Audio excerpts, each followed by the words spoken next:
This video is brought to you by the Book Library channel. For more audiobooks and audio stories, please subscribe to the channel or visit our website www.bookslibrary.p.site. You can request any audiobook and we will publish it for you as a gift on the channel. Thanks. The writer affectionately dedicates his little volume to his wife. Foreword. This book contains the substance of a course of lectures recently given by the writer in the Queen Street Hall, Edinburgh. Its purpose is to indicate the natural principles governing the relation between mental action and material conditions, and thus to afford the student an intelligible starting point for the practical study of the subject. Thomas Troward, March 1904. Chapter 1. Spirit and Matter. In commencing a course of lectures on mental science, it is somewhat difficult for the lecturer to fix upon the best method of opening the subject. It can be approached from many sides, each with some peculiar advantage of its own, but after careful deliberation it appears to me that for the purpose of the present course no better starting point could be selected than the relation between spirit and matter.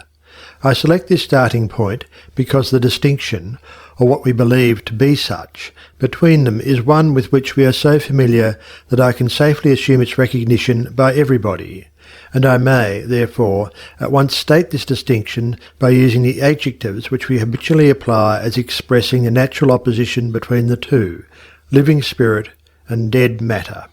These terms express our current impression of the opposition between spirit and matter with sufficient accuracy, and considered only from the point of view of outward appearances, this impression is no doubt correct.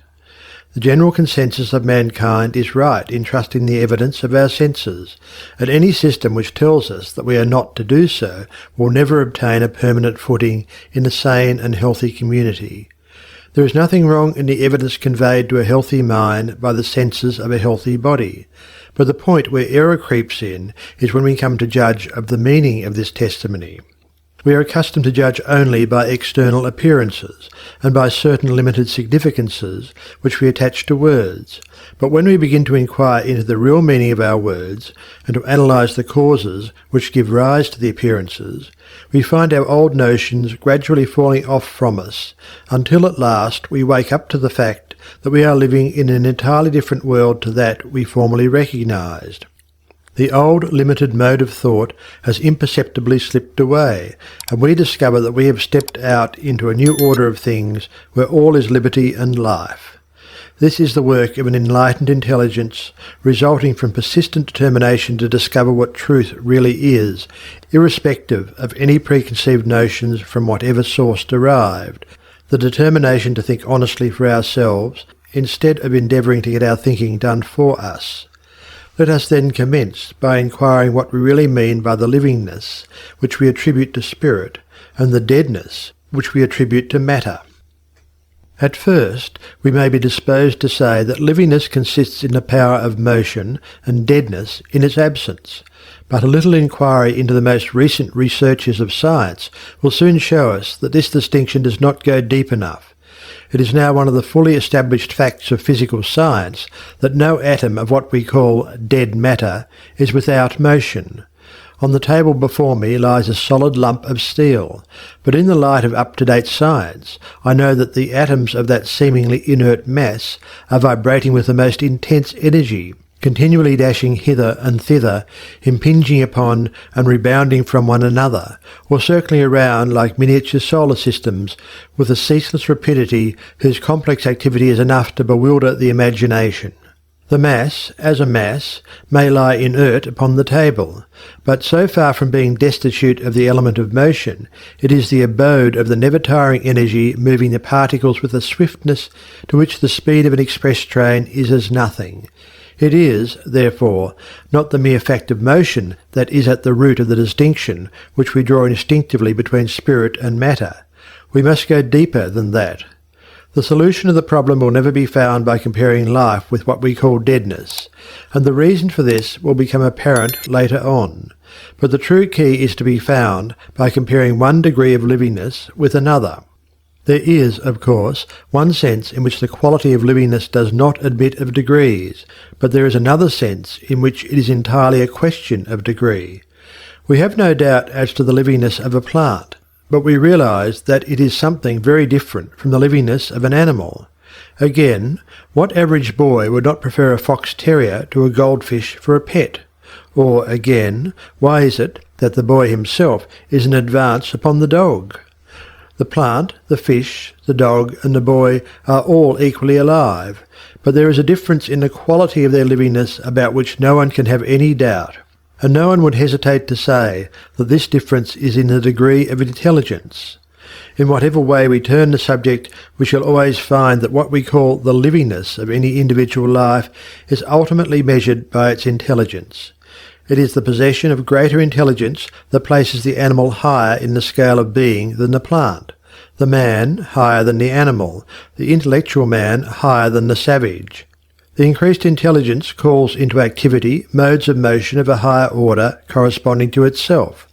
The higher the intelligence, the more completely the mode of motion is under its control, and as we descend in the scale of intelligence, the descent is marked by a corresponding increase in automatic motion, not subject to the control of a self-conscious intelligence. This descent is gradual, from the expanded self-recognition of the highest human personality to that lowest order of visible forms which we speak of as things, and from which self-recognition is entirely absent. We see, then, that the livingness of life consists in intelligence, in other words, in the power of thought, and we may therefore say that the distinctive quality of spirit is thought. And, as the opposite to this, we may say that the distinctive quality of matter is form. We cannot conceive of matter without form. Some form there must be, even though invisible to the physical eye. For matter, to be matter at all, must occupy space, and to occupy any particular space necessarily implies a corresponding form. For these reasons, we may lay it down as a fundamental proposition that the distinctive quality of spirit is thought, and the distinctive quality of matter is form. This is a radical distinction from which important consequences follow, and should, therefore, be carefully noted by the student. Form implies extension in space, and also limitation within certain boundaries. Thought implies neither. When, therefore, we think of life as existing in any particular form, we associate it with the idea of extension in space, so that an elephant may be said to consist of a vastly larger amount of living substance than a mouse. But if we think of life as the fact of livingness, we do not associate it with any idea of extension, and we at once realize that the mouse is quite as much alive as the elephant, notwithstanding the difference in size. The important point of this distinction is that if we can conceive of anything as entirely devoid of the element of extension in space, it must be present in its entire totality anywhere and everywhere, that is to say, at every point of space simultaneously. The scientific definition of time is that it is the period occupied by a body in passing from one given point in space to another, and therefore, according to this definition, when there is no space, there can be no time, and hence that conception of spirit which realizes it as devoid of the element of space must realize it as being devoid of the element of time also. And we therefore find that the conception of spirit as pure thought, and not as concrete form, is the conception of it as subsisting perfectly independently of the elements of time and space. From this it follows that if the idea of anything is conceived as existing on this level, it can only represent that thing as being actually present here and now. In this view of things, nothing can be remote from us either in time or space. Either the idea is entirely dissipated, or it exists as an actual present entity, and not as something that shall be in the future, for where there is no sequence in time, there can be no future. Similarly, where there is no space, there can be no conception of anything as being at a distance from us. When the elements of time and space are eliminated, all our ideas of things must necessarily be as subsisting in a universal here and an everlasting now. This is, no doubt, a highly abstract conception, but I would ask the student to endeavour to grasp it thoroughly, since it is of vital importance in the practical application of mental science, as will appear further on. The opposite conception is that of things expressing themselves through conditions of time and space, and thus establishing a variety of relations to other things, as of bulk, distance, and direction, or of sequence in time. These two conceptions are respectively the conception of the abstract and the concrete, of the unconditioned and the conditioned, of the absolute and the relative. They are not opposed to each other in the sense of incompatibility, but are each the complement of the other, and the only reality is in the combination of the two. The error of the extreme idealist is in endeavouring to realise the absolute without the relative, and the error of the extreme materialist is in endeavouring to realise the relative without the absolute. On the one side, the mistake is in trying to realise an inside without an outside, and on the other, in trying to realise an outside without an inside. Both are necessary to the formation of a substantial entity. End of Chapter 1.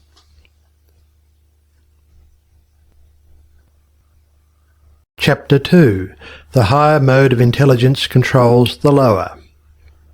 We have seen that the descent from personality as we know it in ourselves to matter as we know it under what we call inanimate forms is a gradual descent in the scale of intelligence from that mode of being which is able to realise its own willpower as a capacity for originating new trains of causation to that mode of being which is incapable of recognising itself at all. The higher the grade of life, the higher the intelligence, from which it follows that the supreme principle of life must also be the ultimate principle of intelligence. This is clearly demonstrated by the grand natural order of the universe. In the light of modern science, the principle of evolution is familiar to us all, and the accurate adjustment existing between all parts of the cosmic scheme is too self-evident to need insisting upon. Every advance in science consists in discovering new subtleties of connection in this magnificent universal order, which already exists and only needs our recognition to bring it into practical use. If, then, the highest work of the greatest minds consists in nothing else than the recognition of an already existing order, there is no getting away from the conclusion that a paramount intelligence must be inherent in the life principle, which manifests itself as this order. And thus we see that there must be a great cosmic intelligence underlying the totality of things. The physical history of our planet shows us first an incandescent nebula dispersed over vast infinitudes of space. Later, this condenses into a central sun surrounded by a family of glowing planets hardly yet consolidated from the plastic primordial matter. Then succeed untold millenniums of slow geological formation, an earth peopled by the lowest forms of life, whether vegetable or animal, from which crude beginnings a majestic, unceasing, unhurried forward movement brings things stage by stage to the condition in which we know them now. Looking at this steady progression, it is clear that however we may conceive the nature of the evolutionary principle, it unerringly provides for the continual advance of the race. But it does this by creating such numbers of each kind that, after allowing a wide margin for all possible accidents to individuals, the race shall still continue. So careful of the type it seems, so careless of the single life. In short, we may say that the cosmic intelligence works by a law of averages, which allows a wide margin of accident and failure to the individual. But the progress towards higher intelligence is always in the direction of narrowing down this margin of accident and taking the individual more and more out of the law of averages and substituting the law of individual selection. In ordinary scientific language, this is the survival of the fittest. The reproduction of fish is on a scale which would choke the sea with them if every individual survived, but the margin of destruction is correspondingly enormous, and thus the law of averages simply keeps up the normal proportion of the race. But at the other end of the scale, reproduction is by no means thus enormously in excess of survival. True, there is ample margin of accident and disease cutting off numbers of human beings before they have gone through the average duration of life, but still it is on a very different scale from the premature destruction of hundreds of thousands as against the survival of one. It may, therefore, be taken as an established fact that in proportion as intelligence advances, the individual ceases to be subject to a mere law of averages and has a continually increasing power of controlling the conditions of his own survival. We see, therefore, that there is a marked distinction between the cosmic intelligence and the individual intelligence, and that the factor which differentiates the latter from the former is the presence of individual volition. Now, the business of mental science is to ascertain the relation of this individual power of volition to the great cosmic law which provides for the maintenance and advancement of the race. And the point to be carefully noted is that the power of individual volition is itself the outcome of the cosmic evolutionary principle at the point where it reaches its highest level. The effort of nature has always been upwards from the time when only the lowest forms of life peopled the globe, and it has now culminated in the production of a being with a mind capable of abstract reasoning and a brain fitted to be the physical instrument of such a mind. At this stage, the all-creating life principle reproduces itself in a form capable of recognizing the working of the evolutionary law, and the unity and continuity of purpose running through the whole progression until now indicates, beyond a doubt, that the place of such a being in the universal scheme must be to introduce the operation of that factor which, up to this point, has been conspicuous by its absence, the factor, namely, of intelligent individual volition. The evolution which has brought us up to this standpoint has worked by a cosmic law of averages. It has been a process in which the individual himself has not taken a conscious part. But because he is what he is, and leads the van of the evolutionary procession, if man is to evolve further, it can now only be by his own conscious cooperation with the law, which has brought him up to the standpoint where he is able to realize that such a law exists. His evolution in the future must be by conscious participation in the great work, and this can only be effected by his own individual intelligence and effort. It is a process of intelligent growth. No one else can grow for us. We must each grow for ourselves, and this intelligent growth consists in our increasing recognition of the universal law, which has brought us as far as we have yet got, and of our own individual relation to that law, based upon the fact that we ourselves are the most advanced product of it. It is a great maxim that nature obeys us precisely in proportion as we first obey nature. Let the electrician try to go counter to the principle that electricity must always pass from a higher to a lower potential, and he will effect nothing. But let him submit in all things to this one fundamental law, and he can make whatever particular applications of electrical power he will. These considerations show us that what differentiates the higher from the lower degree of intelligence is the recognition of its own selfhood, and the more intelligent that recognition is, the greater will be the power. The lower degree of self-recognition is that which only realizes itself as an entity separate from all other entities, as the ego distinguished from the non-ego. But the higher degree of self-recognition is that which, realizing its own spiritual nature, sees in all other forms not so much the non-ego, or that which is not itself, as the alter ego, or that which is itself in a different mode of expression. Now, it is this higher degree of self-recognition that is the power by which the mental scientist produces his results. For this reason, it is imperative that he should clearly understand the difference between form and being, that the one is the mode of the relative and the mark of subjection to conditions, and that the other is the truth of the absolute and is that which controls conditions. Now, this higher recognition of self as an individualization of pure spirit must of necessity control all modes of spirit which have not yet reached the same level of self-recognition. These lower modes of spirit are in bondage to the law of their own being, because they do not know the law, and therefore the individual who has attained to this knowledge can control them through that law. But to understand this, we must inquire a little further into the nature of spirit.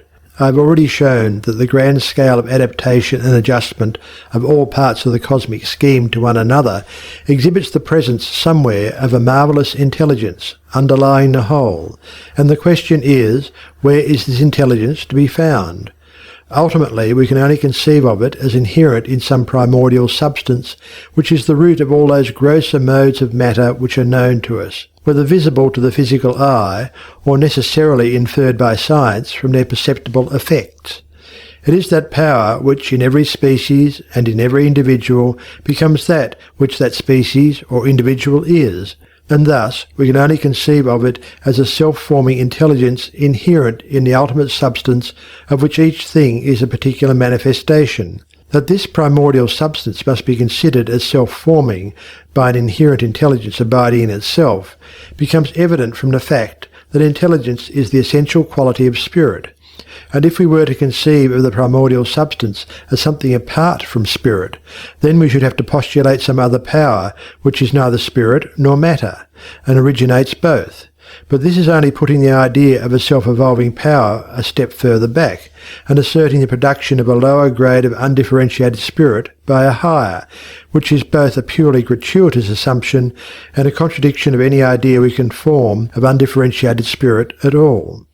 However far back, therefore, we may relegate the original starting point, we cannot avoid the conclusion that at some point spirit contains the primary substance in itself, which brings us back to the common statement that it made everything out of nothing. We thus find two factors to the making of all things, spirit and nothing, and the addition of nothing to spirit leaves only spirit. X plus 0 equals X. From these considerations, we see that the ultimate foundation of every form of matter is spirit, and hence that a universal intelligence subsists throughout nature inherent in every one of its manifestations. But this cryptic intelligence does not belong to the particular form except in the measure in which it is physically fitted for its concentration into self-recognizing individuality. It lies hidden in that primordial substance of which the visible form is a grosser manifestation.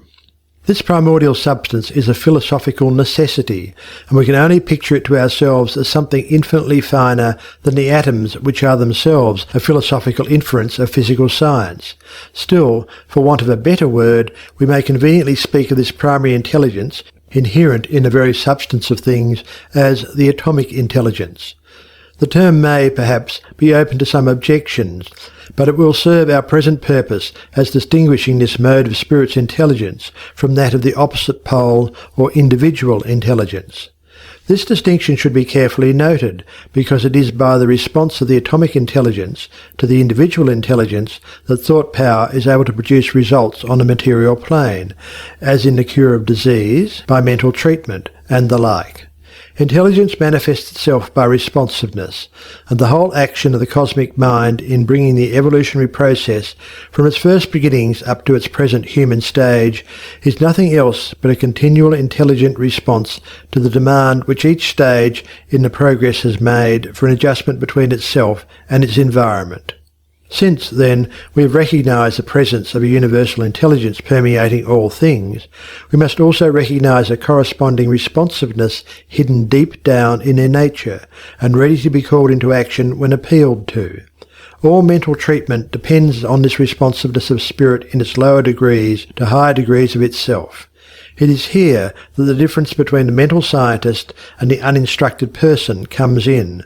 The former knows of this responsiveness and makes use of it, and the latter cannot use it because it does not know it. End of chapter 2.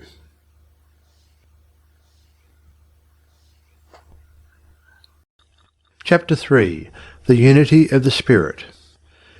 We have now paved the way for understanding what is meant by the unity of the spirit. In the first conception of spirit as the underlying origin of all things, we see a universal substance which at this stage is not differentiated into any specific forms. This is not a question of some bygone time, but subsists at every moment of all time in the innermost nature of all being. And when we see this, we see that the division between one specific form and another has below it a deep essential unity, which acts as the supporter of all the several forms of individuality arising out of it. And as our thought penetrates deeper into the nature of this all-producing spiritual substance, we see that it cannot be limited to any one portion of space, but must be limitless as space itself, and that the idea of any portion of space where it is not is inconceivable. It is one of those intuitive perceptions from which the human mind can never get away, that this primordial, all-generating living spirit must be commensurate with infinitude, and we can therefore never think of it otherwise than as universal or infinite. Now it is a mathematical truth that the infinite must be a unity. You cannot have two infinites, for then neither would be infinite, each would be limited by the other, nor can you split the infinite up into fractions. The infinite is mathematically essential unity. This is a point on which too much stress cannot be laid, for there follow from it the most important consequences. Unity as such can neither be multiplied nor divided, for each operation destroys the unity. By multiplying, we produce a plurality of units of the same scale as the original, and by dividing, we produce a plurality of units of a smaller scale, and a plurality of units is not unity but multiplicity. There would penetrate below the outward nature of the individual to that innermost principle of his being, from which his individuality takes its rise. We can do so only by passing beyond the conception of individual existence into that of the unity of universal being. This may appear to be a merely philosophical abstraction, but the student who would produce practical results must realize that these abstract generalizations are the foundation of the practical work he is going to do. Now the great fact to be recognized about a unity is that, because it is a single unit, wherever it is at all, the whole of it must be.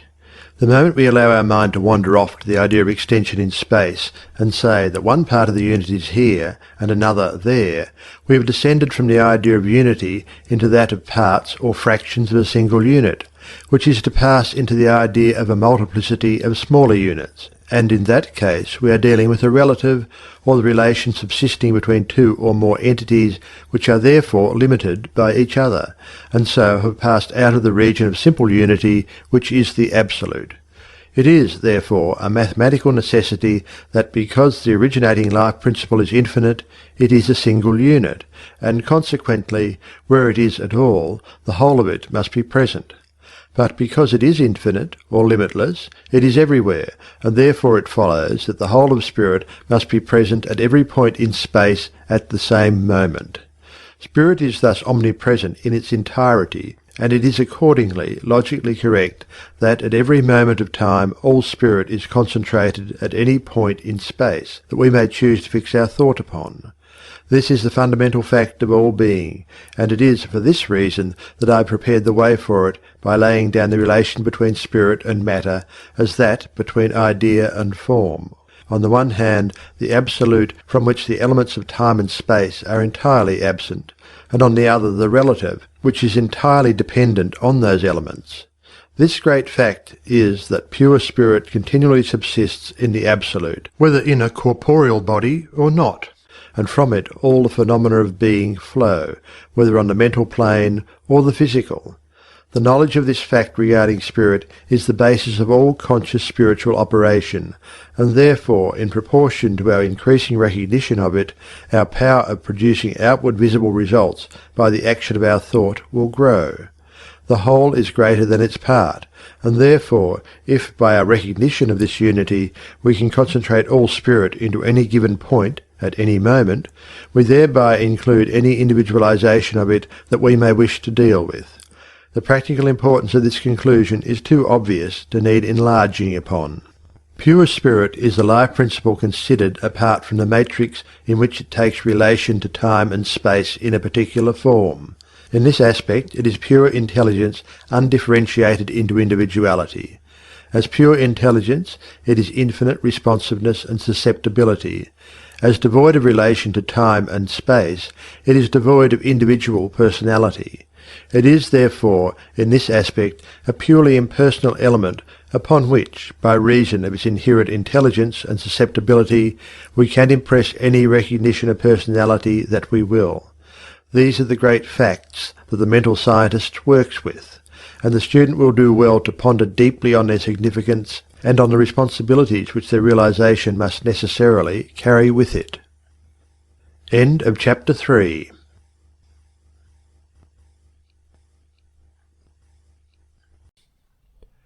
Chapter 4. Subjective and Objective Mind. Up to this point, it has been necessary to lay the foundations of the science by the statement of highly abstract general principles, which we have reached by purely metaphysical reasoning.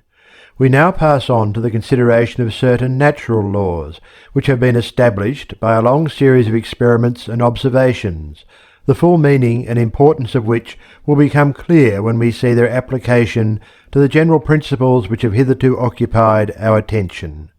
The phenomena of hypnosis are now so fully recognized as established scientific facts that it is quite superfluous to discuss the question of their credibility. 2 great medical schools have been founded upon them, and in some countries they have become the subject of special legislation. The question before us at the present day is, not as to the credibility of the facts, but as to the proper inferences to be drawn from them, and a correct apprehension of these inferences is one of the most valuable aids to the mental scientist, for it confirms the conclusions of purely a priori reasoning by an array of experimental instances which places the correctness of those conclusions beyond doubt. The great truth which the science of hypnotism has brought to light is the dual nature of the human mind. Much conflict exists between different writers as to whether this duality results from the presence of 2 actually separate minds in the one man, or in the action of the same mind in the employment of different functions. This is one of those distinctions, without a difference, which is so prolific a source of hindrance to the opening out of truth. A man must be a single individuality to be a man at all, and so the net result is the same whether we conceive of his varied modes of mental action as proceeding from a set of separate minds strung, so to speak, on the thread of his one individuality, and each adapted to a particular use, or as varied functions of a single mind.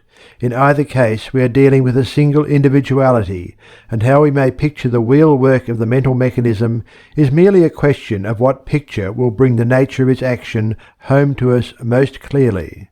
Therefore, as a matter of convenience, I shall in these lectures speak of this dual action as though it proceeded from 2 minds, an outer and an inner, and the inner mind we will call the subjective mind, and the outer the objective, by which names the distinction is most frequently indicated in the literature of the subject. A long series of careful experiments by highly trained observers, some of them men of worldwide reputation, has fully established certain remarkable differences between the action of the subjective and that of the objective mind, which may be briefly stated as follows. The subjective mind is only able to reason deductively and not inductively, while the objective mind can do both. Deductive reasoning is the pure syllogism which shows why a third proposition must necessarily result if 2 others are assumed, but which does not help us to determine whether the 2 initial statements are true or not. To determine this is the province of inductive reasoning, which draws its conclusions from the observation of a series of facts. The relation of the 2 modes of reasoning is that, first by observing a sufficient number of instances, we inductively reach the conclusion that a certain principle is of general application, and then we enter upon the deductive process by assuming the truth of this principle and determining what result must follow in a particular case on the hypothesis of its truth. Thus, deductive reasoning proceeds on the assumption of the correctness of certain hypotheses or suppositions with which it sets out. It is not concerned with the truth or falsity of those suppositions, but only with the question as to what results must necessarily follow supposing them to be true. Inductive reasoning, on the other hand, is the process by which we compare a number of separate instances with one another until we see the common factor that gives rise to them all. Induction proceeds by the comparison of facts, and deduction by the application of universal principles. Now it is the deductive method only which is followed by the subjective mind. Innumerable experiments on persons in a hypnotic state have shown that the subjective mind is utterly incapable of making the selection and comparison which are necessary to the inductive process, but will accept any suggestion, however false, but having once accepted any suggestion, it is strictly logical in deducing the proper conclusions from it, and works out every suggestion to the minutest fraction of the results which flow from it. As a consequence of this, it follows that the subjective mind is entirely under the control of the objective mind. With the utmost fidelity it reproduces and works out to its final consequences whatever the objective mind impresses upon it. And the facts of hypnotism show that ideas can be impressed on the subjective mind by the objective mind of another as well as by that of its own individuality. This is a most important point, for it is on this amenability to suggestion by the thought of another that all the phenomena of healing, whether present or absent, of telepathy and the like, depend. Under the control of the practised hypnotist, the very personality of the subject becomes changed for the time being. He believes himself to be whatever the operator tells him he is. He is a swimmer breasting the waves, a bird flying in the air, a soldier in the tumult of battle, an Indian stealthily tracking his victim. In short, for the time being, he identifies himself with any personality that is impressed upon him by the will of the operator, and acts the part with inimitable accuracy. But the experiments of hypnotism go further than this, and show the existence in the subjective mind of powers far transcending any exercised by the objective mind through the medium of the physical senses. Powers of thought reading, of thought transference, of clairvoyance, and the like, all of which are frequently manifested when the patient is brought into the higher mesmeric state, and we have thus experimental proof of the existence in ourselves of transcendental faculties, the full development and conscious control of which would place us in a perfectly new sphere of life. But it should be noted that the control must be our own, and not that of any external intelligence, whether in the flesh or out of it. But perhaps the most important fact which hypnotic experiments have demonstrated is that the subjective mind is the builder of the body. The subjective entity in the patient is able to diagnose the character of the disease from which he is suffering and to point out suitable remedies, indicating a physiological knowledge exceeding that of the most highly trained physicians, and also a knowledge of the correspondences between diseased conditions of the bodily organs and the material remedies which can afford relief. And from this it is but a step further to those numerous instances in which it entirely dispenses with the use of material remedies, and itself works directly on the organism, so that complete restoration to health follows as the result of the suggestions of perfect soundness made by the operator to the patient while in the hypnotic state.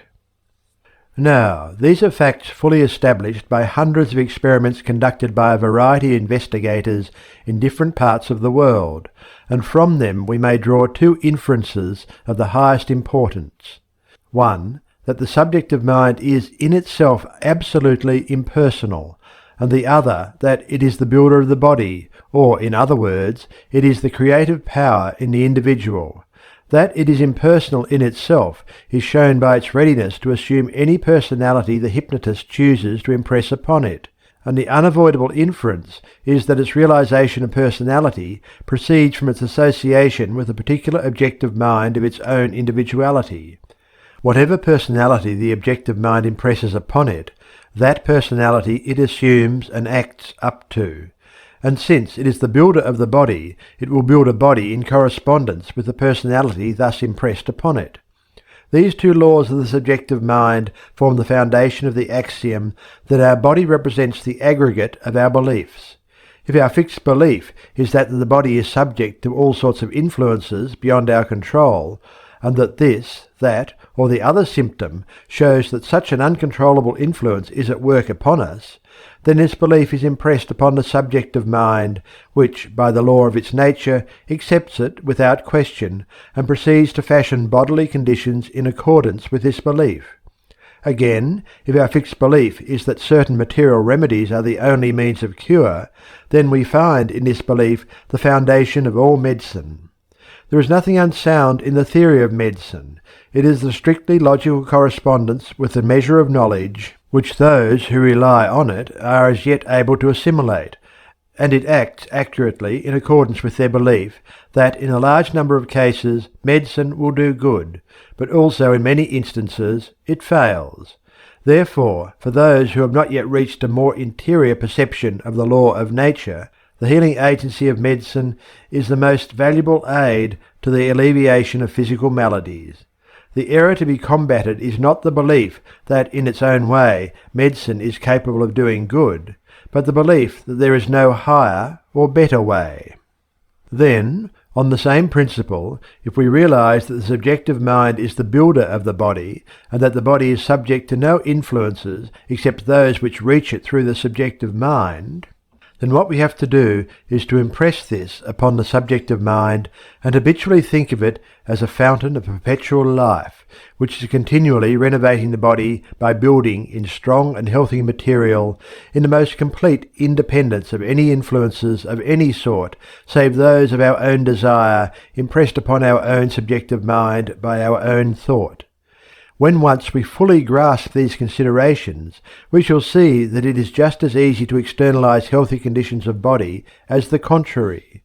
Practically, the process amounts to a belief in our own power of life, and since this belief, if it be thoroughly domiciled within us, will necessarily produce a correspondingly healthy body, we should spare no pains to convince ourselves that there are sound and reasonable grounds for holding it. To afford a solid basis for this conviction is the purpose of mental science. End of chapter 4.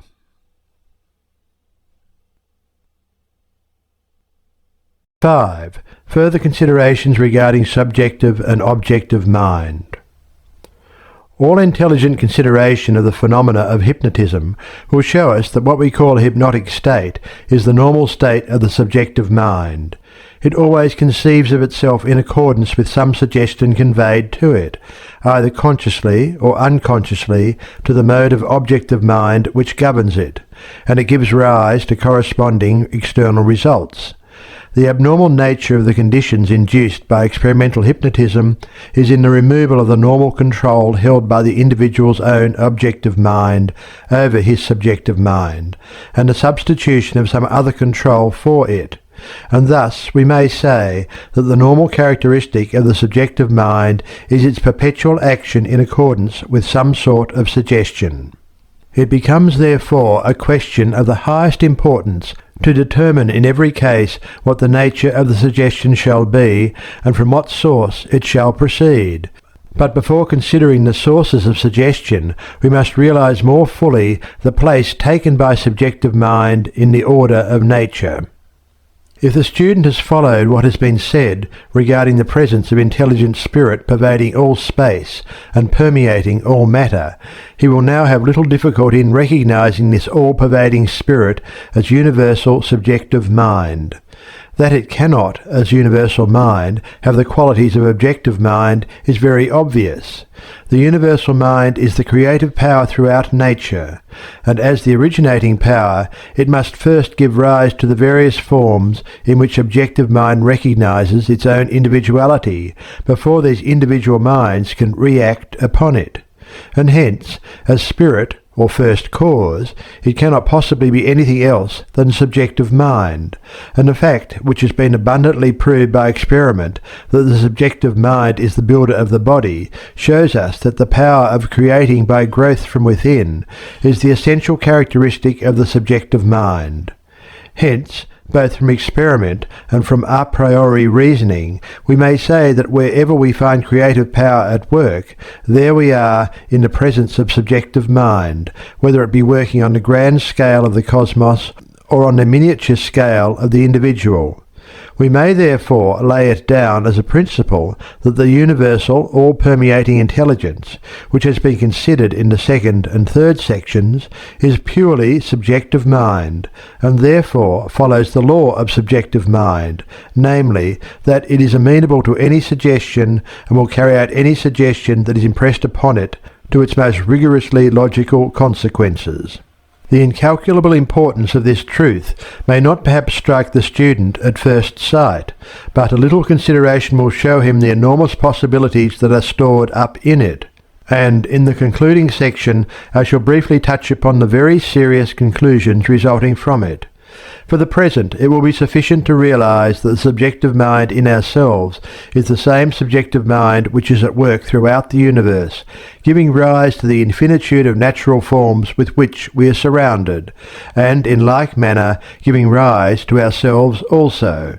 It may be called the supporter of our individuality, and we may loosely speak of our individual subjective mind as our personal share in the universal mind. This, of course, does not imply the splitting up of the universal mind into fractions, and it is to avoid this error that I have discussed the essential unity of spirit in the third section. But in order to avoid too highly abstract conceptions in the present stage of the student's progress, we may conveniently employ the idea of a personal share in the universal subjective mind. To realize our individual subjective mind in this manner will help us to get over the great metaphysical difficulty which meets us in our endeavour to make conscious use of first cause, in other words, to create external results by the power of our own thought. Ultimately, there can be only one first cause, which is the universal mind, but because it is universal, it cannot, as universal, act on the plane of the individual and particular. For it to do so would be for it to cease to be universal, and therefore cease to be the creative power which we wish to employ. On the other hand, the fact that we are working for a specific definite object implies our intention to use this universal power in application to a particular purpose, and thus we find ourselves involved in the paradox of seeking to make the universal act on the plane of the particular. We want to effect the junction between the two extremes of the scale of nature, the innermost creative spirit and a particular external form. Between these two is a great gulf, and the question is, how is it to be bridged over? It is here, then, that the conception of our individual subjective mind as our personal share in the universal subjective mind affords the means of meeting the difficulty. For, on the one hand, it is in immediate connection with the universal mind, and on the other, it is in immediate connection with the individual objective or intellectual mind. And this, in its turn, is in immediate connection with the world of externalization, which is conditioned in time and space. And thus, the relation between the subjective and objective minds in the individual forms the bridge which is needed to connect the two extremities of the scale. The individual subjective mind may therefore be regarded as the organ of the absolute in precisely the same way that the objective mind is the organ of the relative, and it is in order to regulate our use of these two organs that it is necessary to understand what the terms absolute and relative actually mean. The absolute is that idea of a thing which contemplates it as existing in itself, and not in relation to something else, that is to say, which contemplates the essence of it. And the relative is that idea of a thing which contemplates it as related to other things, that is to say, as circumscribed by a certain environment. The absolute is the region of causes, and the relative is the region of conditions, and hence, if we wish to control conditions, this can only be done by our thought power operating on the plane of the absolute, which it can do only through the medium of the subjective mind. The conscious use of the creative power of thought consists in the attainment of the power of thinking in the absolute, and this can only be attained by a clear conception of the interaction between our different mental functions. For this purpose, the student cannot too strongly impress upon himself that subjective mind, on whatever scale, is intensely sensitive to suggestion, and as creative power works accurately to the externalization of that suggestion which is most deeply impressed upon it. If, then, we would take any idea out of the realm of the relative, where it is limited and restricted by conditions imposed upon it through surrounding circumstances, and transfer it to the realm of the absolute, where it is not thus limited, a right recognition of our mental constitution will enable us to do this by a clearly defined method.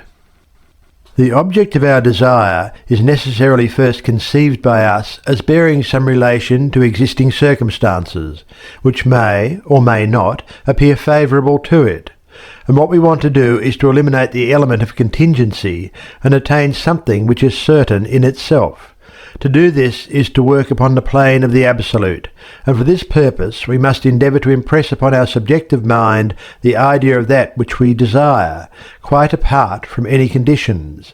This separation from the elements of condition implies the elimination of the idea of time, and consequently we must think of the thing as already in actual existence.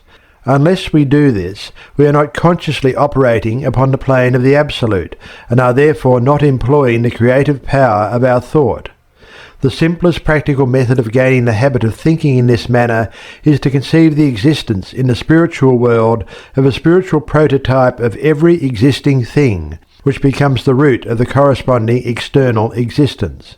If we thus habituate ourselves to look on the spiritual prototype as the essential being of the thing, and the material form as the growth of this prototype into outward expression, then we shall see that the initial step to the production of any external fact must be the creation of its spiritual prototype. This prototype, being purely spiritual, can only be formed by the operation of thought, and in order to have substance on the spiritual plane, it must be thought of as actually existing there. This conception has been elaborated by Plato in his doctrine of archetypal ideas, and by Swedenborg in his doctrine of correspondences, and a still greater teacher has said, "All things whatsoever ye pray and ask for, believe that ye have received them, and ye shall receive them." Mark chapter 11, verse 24, Revised Version. The differences of the tenses in this passage is remarkable. The speaker bids us first to believe that our desire has already been fulfilled, that it is a thing already accomplished, and then its accomplishment will follow as a thing in the future. This is nothing else than a concise direction for making use of the creative power of thought by impressing upon the universal subjective mind the particular thing which we desire as an already existing fact.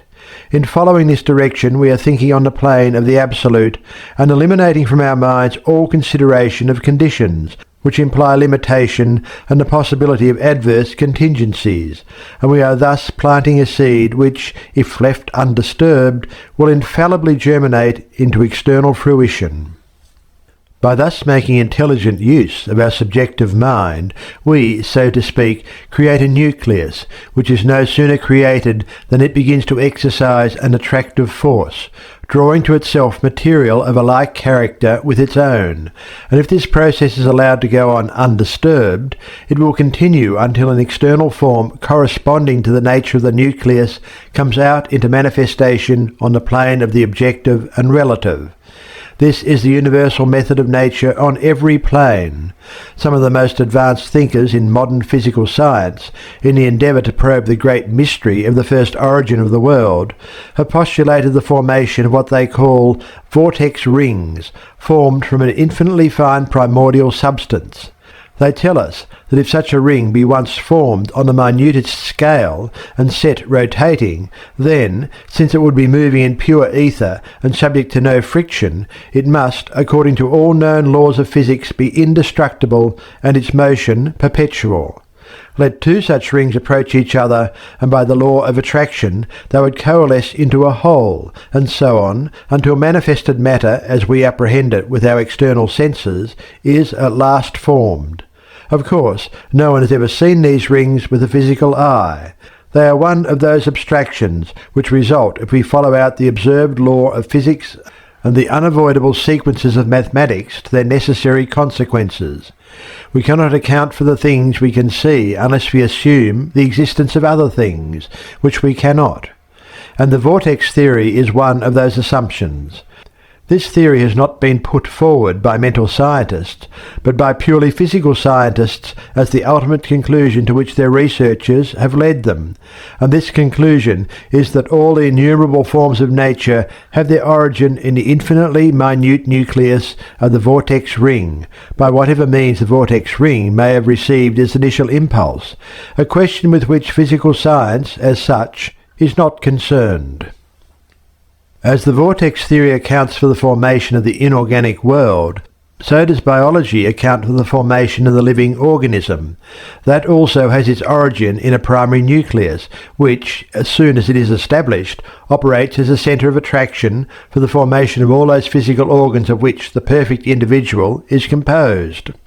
The science of embryology shows that this rule holds good without exception throughout the whole range of the animal world, including man, and botany shows the same principle at work throughout the vegetable world.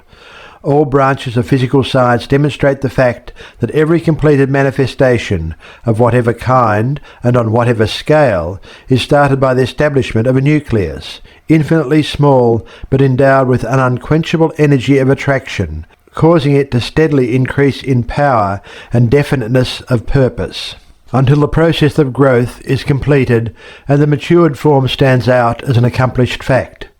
Now, if this be the universal method of nature, there is nothing unnatural in supposing that it must begin its operation at a stage further back than the formation of the material nucleus. As soon as that is called into being, it begins to operate by the law of attraction on the material plane. But what is the force which originates the material nucleus? Let a recent work on physical science give us the answer. In its ultimate essence, energy may be incomprehensible by us, except as an exhibition of the direct operation of that which we call mind or will. The quotation is from a course of lectures on Waves in Water, Air and Ether, delivered in 1902 at the Royal Institution by J. A. Fleming. Here, then, is the testimony of physical science that the originating energy is mind or will, and we are, therefore, not only making a logical deduction from certain unavoidable intuitions of the human mind, but are also following on the lines of the most advanced physical science, when we say that the action of mind plants that nucleus, which, if allowed to go undisturbed, will eventually attract to itself all the conditions necessary for its manifestation in outward, visible form. Now the only action of mind is thought, and it is for this reason that by our thoughts we create corresponding external conditions, because we thereby create the nucleus which attracts to itself its own correspondences in due order, until the finished work is manifested on the external plane. This is according to the strictly scientific conception of the universal law of growth, and we may therefore briefly sum up the whole argument by saying that our thought of anything forms a spiritual prototype of it, thus constituting a nucleus or centre of attraction for all conditions necessary to its eventual externalization by a law of growth inherent in the prototype itself. End of chapter 5.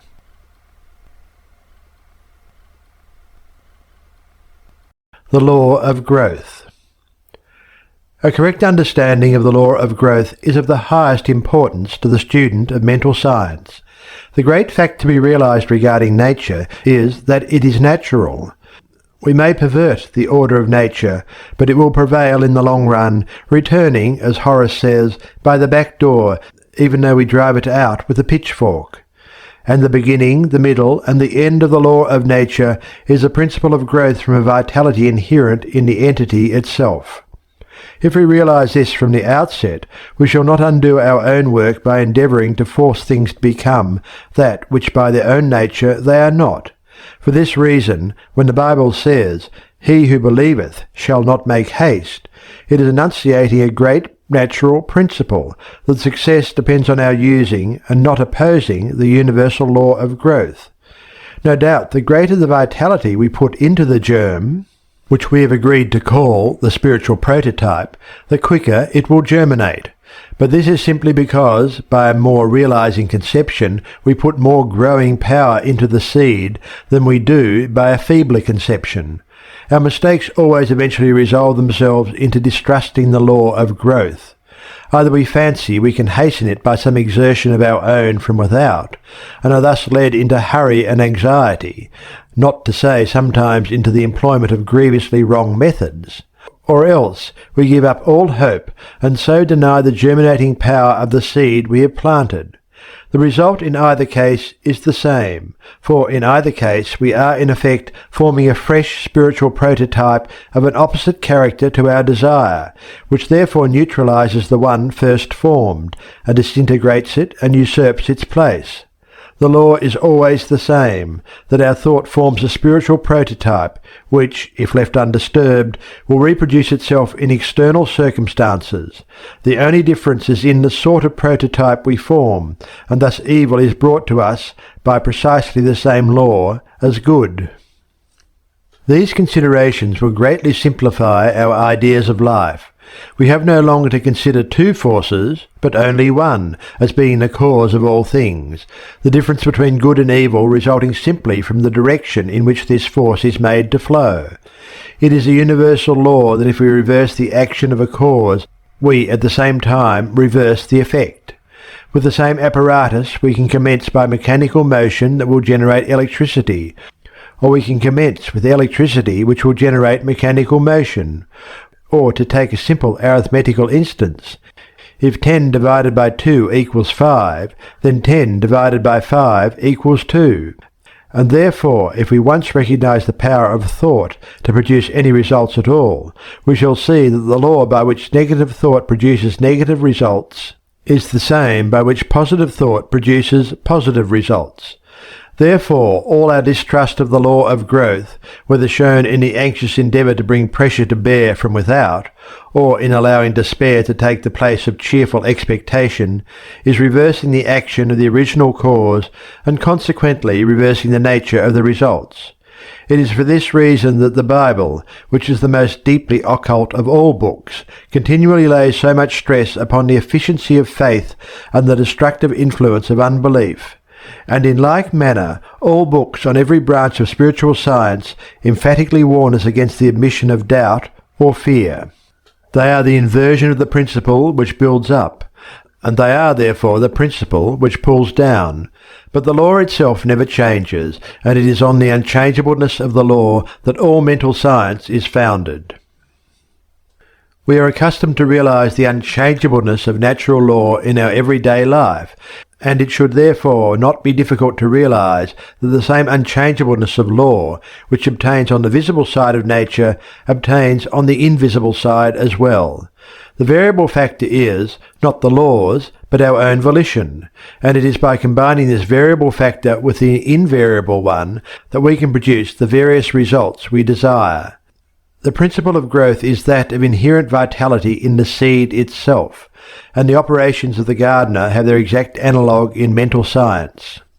We do not put the self-expansive vitality into the seed, but we must sow it, and we may also, so to speak, water it by quiet, concentrated contemplation of our desire as an actually accomplished fact.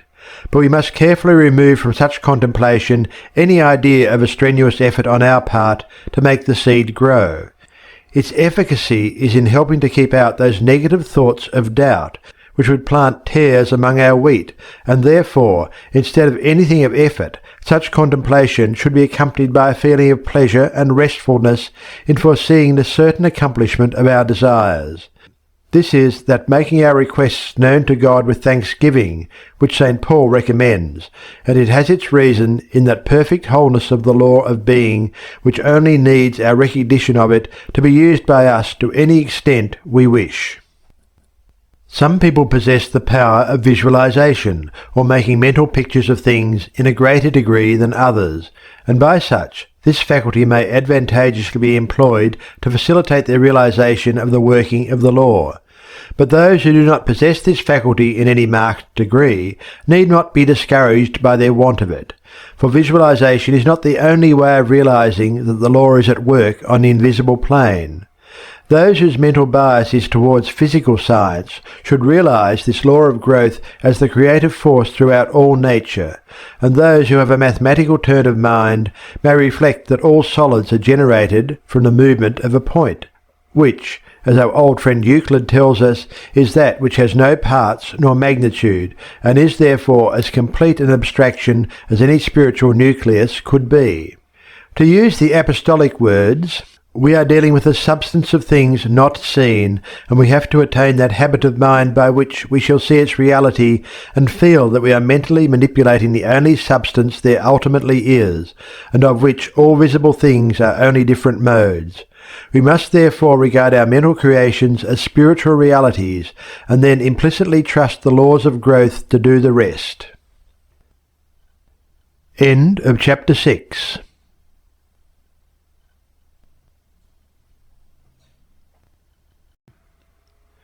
Chapter 7. Receptivity. In order to lay the foundations for practical work, the student must endeavour to get a clear conception of what is meant by the intelligence of undifferentiated spirit. We want to grasp the idea of intelligence apart from individuality, an idea which is rather apt to elude us until we grow accustomed to it. It is the failure to realize this quality of spirit that has given rise to all the theological errors that have brought bitterness into the world, and has been prominent amongst the causes which have retarded the true development of mankind. To accurately convey this conception in words is perhaps impossible, and to attempt definition is to introduce that very idea of limitation which it is our object to avoid. It is a matter of feeling rather than of definition, yet some endeavour must be made to indicate the direction in which we must feel for this great truth if we are to find it. The idea is that of realizing personality without that selfhood which differentiates one individual from another. I am not that other because I am myself. This is the definition of individual selfhood. But it necessarily imparts the idea of limitation, because the recognition of any other individuality at once affirms a point at which our own individuality ceases and the other begins. Now this mode of recognition cannot be attributed to the universal mind. For it to recognize a point where it ceased and something else began would be to recognize itself as not universal. For the meaning of universality is the including of all things. And therefore, for this intelligence to recognize anything as being outside itself would be a denial of its own being. We may therefore say without hesitation that, whatever may be the nature of its intelligence, it must be entirely devoid of the element of self-recognition as an individual personality on any scale whatever. Seen in this light, it is at once clear that the originating, all-pervading spirit is the grand impersonal principle of life, which gives rise to all the particular manifestations of nature. Its absolute impersonalness, in the sense of the entire absence of any consciousness of individual selfhood, is a point on which it is impossible to insist too strongly. The attributing of an impossible individuality to the universal mind is one of the two grand errors which we find sapping the foundations of religion and philosophy in all ages. The other consists in rushing to the opposite extreme and denying the quality of personal intelligence to the universal mind. The answer to this error remains, as of old, in the simple question: He that made the eye, shall he not see? He that planted the ear, shall he not hear? Or to use a popular proverb, you cannot get out of a bag more than there is in it. And consequently, the fact that we ourselves are centres of personal intelligence is proof that the infinite, from which these centres are concentrated, must be infinite intelligence. And thus we cannot avoid attributing to it the two factors which constitute personality, namely intelligence and volition. We are therefore brought to the conclusion that this universal diffused essence, which we might think of as a sort of spiritual protoplasm, must possess all the qualities of personality without that conscious recognition of self which constitutes separate individuality. And since the word personality has become so associated in our ordinary talk with the idea of individuality, it will perhaps be better to coin a new word and speak of the personalness of the universal mind as indicating its personal quality apart from individuality. We must realize that this universal spirit permeates all space and all manifested substance, just as physical scientists tell us that the ether does, and that wherever it is, there it must carry with it all that it is in its own being. And we shall then see that we are in the midst of an ocean of undifferentiated yet intelligent life, above, below, and all around, and permeating ourselves both mentally and corporeally, and all other beings as well. Gradually, as we come to realize the truth of this statement, our eyes will begin to open to its immense significance. It means that all nature is pervaded by an interior personalness, infinite in its potentialities of intelligence, responsiveness, and power of expression, and only waiting to be called into activity by our recognition of it. By the terms of its nature, it can respond to us only as we recognize it. If we are at that intellectual level where we can see nothing but chance governing the world, then this underlying universal mind will present to us nothing but a fortuitous confluence of forces without any intelligible order. If we are sufficiently advanced to see that such a confluence could only produce a chaos and not a cosmos, then our conceptions expand to the idea of universal law, and we find this to be the nature of the all-underlying principle. We have made an immense advance from the realm of mere accident into a world where there are definite principles on which we can calculate with certainty when we know them. But here is the crucial point. The laws of the universe are there, but we are ignorant of them, and only through experience gained by repeated failures can we get any insight into the laws with which we have to deal. How painful each step, and how slow the progress! Eons upon eons would not suffice to grasp all the laws of the universe in their totality, not in the visible world only, but also in the world of the unseen. Each failure to know the true law implies suffering arising from our ignorant breach of it, and thus, since nature is infinite, we are met by the paradox that we must, in some way, contrive to compass the knowledge of the infinite with our individual intelligence, and we must perform a pilgrimage along an unceasing Via Dolorosa beneath the lash of the inexorable law until we find the solution to the problem. But it will be asked, may we not go on until at last we attain a possession of all knowledge? People do not realize what is meant by the infinite, or they would not ask such questions. The infinite is that which is limitless and exhaustless. Imagine the vastest capacity you will, and having filled it with the infinite, what remains of the infinite is just as infinite as before. To the mathematician this may be put very clearly. Raise x to any power you will, and however vast may be the disparity between it and the lower powers of x, both are equally incommensurate with x to the nth. The universal reign of law is a magnificent truth. It is one of the two great pillars of the universe, symbolized by the two pillars that stood at the entrance to Solomon's temple. It is Yakin, but Yakin must be equilibrated by Boaz.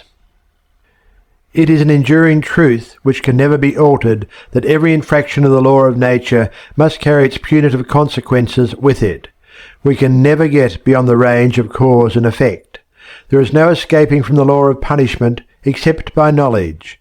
If we know a law of nature and work with it, we shall find our unfailing friend ever ready to serve us and never rebuking us for past failures. But if we ignorantly or wilfully transgress it, it is our implacable enemy until we again become obedient to it.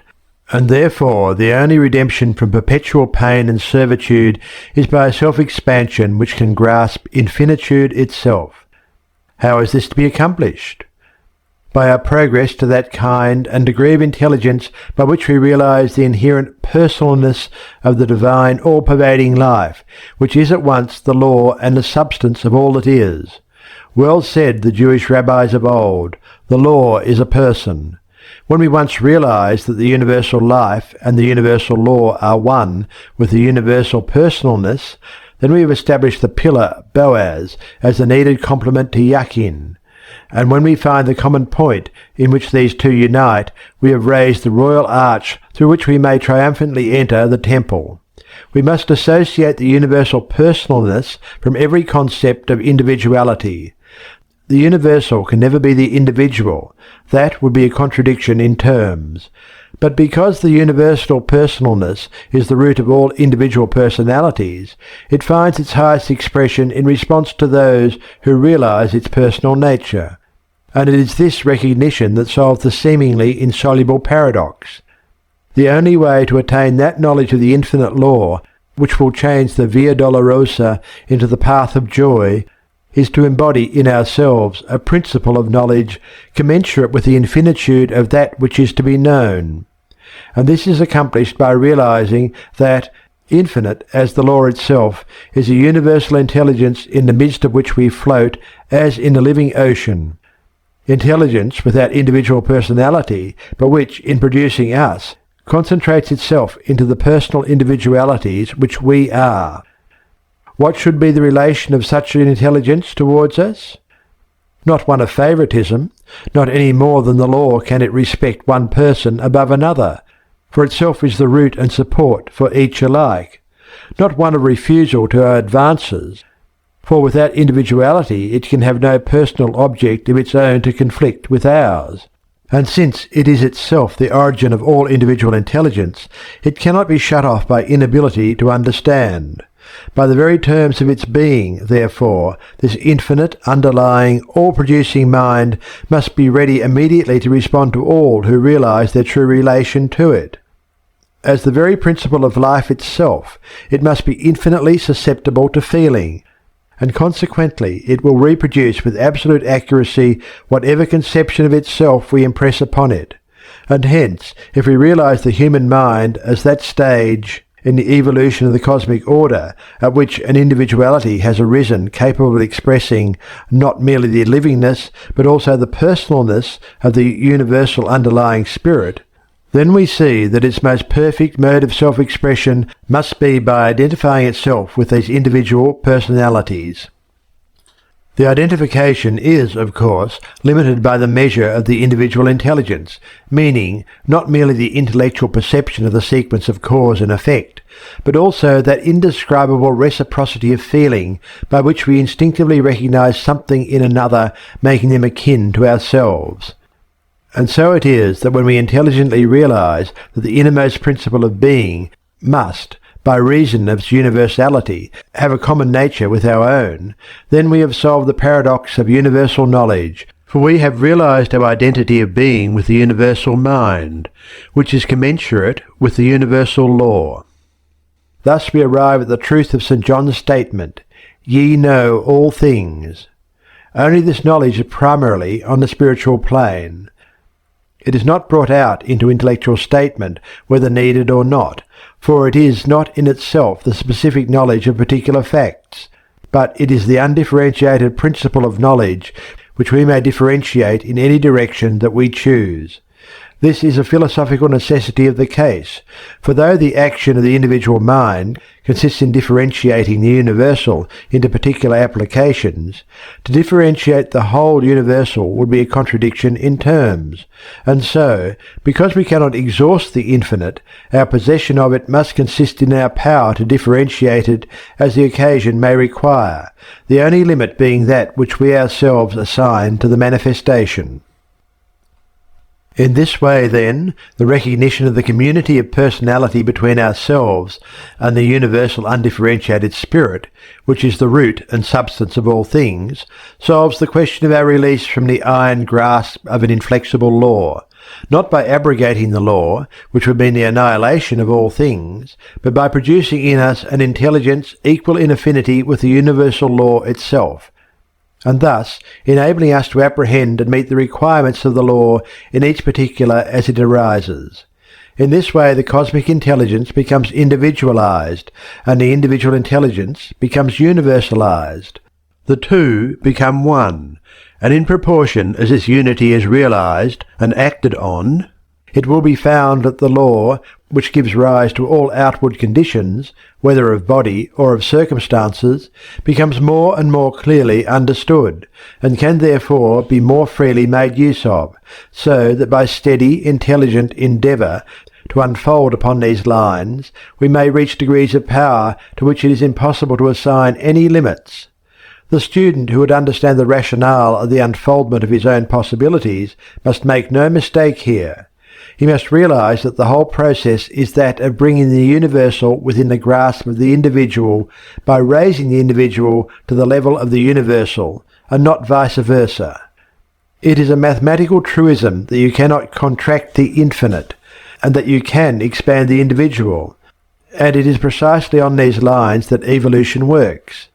The laws of nature cannot be altered in the least degree, but we can come into such a realization of our own relation to the universal principle of law that underlies them, as to be able to press all particular laws, whether of the visible or invisible side of nature, into our service, and so find ourselves masters of the situation. This is to be accomplished by knowledge, and the only knowledge which will effect this purpose in all its measureless immensity is the knowledge of the personal element in universal spirit in its reciprocity to our own personality. Our recognition of this spirit must therefore be twofold, as the principle of necessary sequence, order, or law, and also as a principle of intelligence, responsive to our own recognition of it. End of Chapter 7.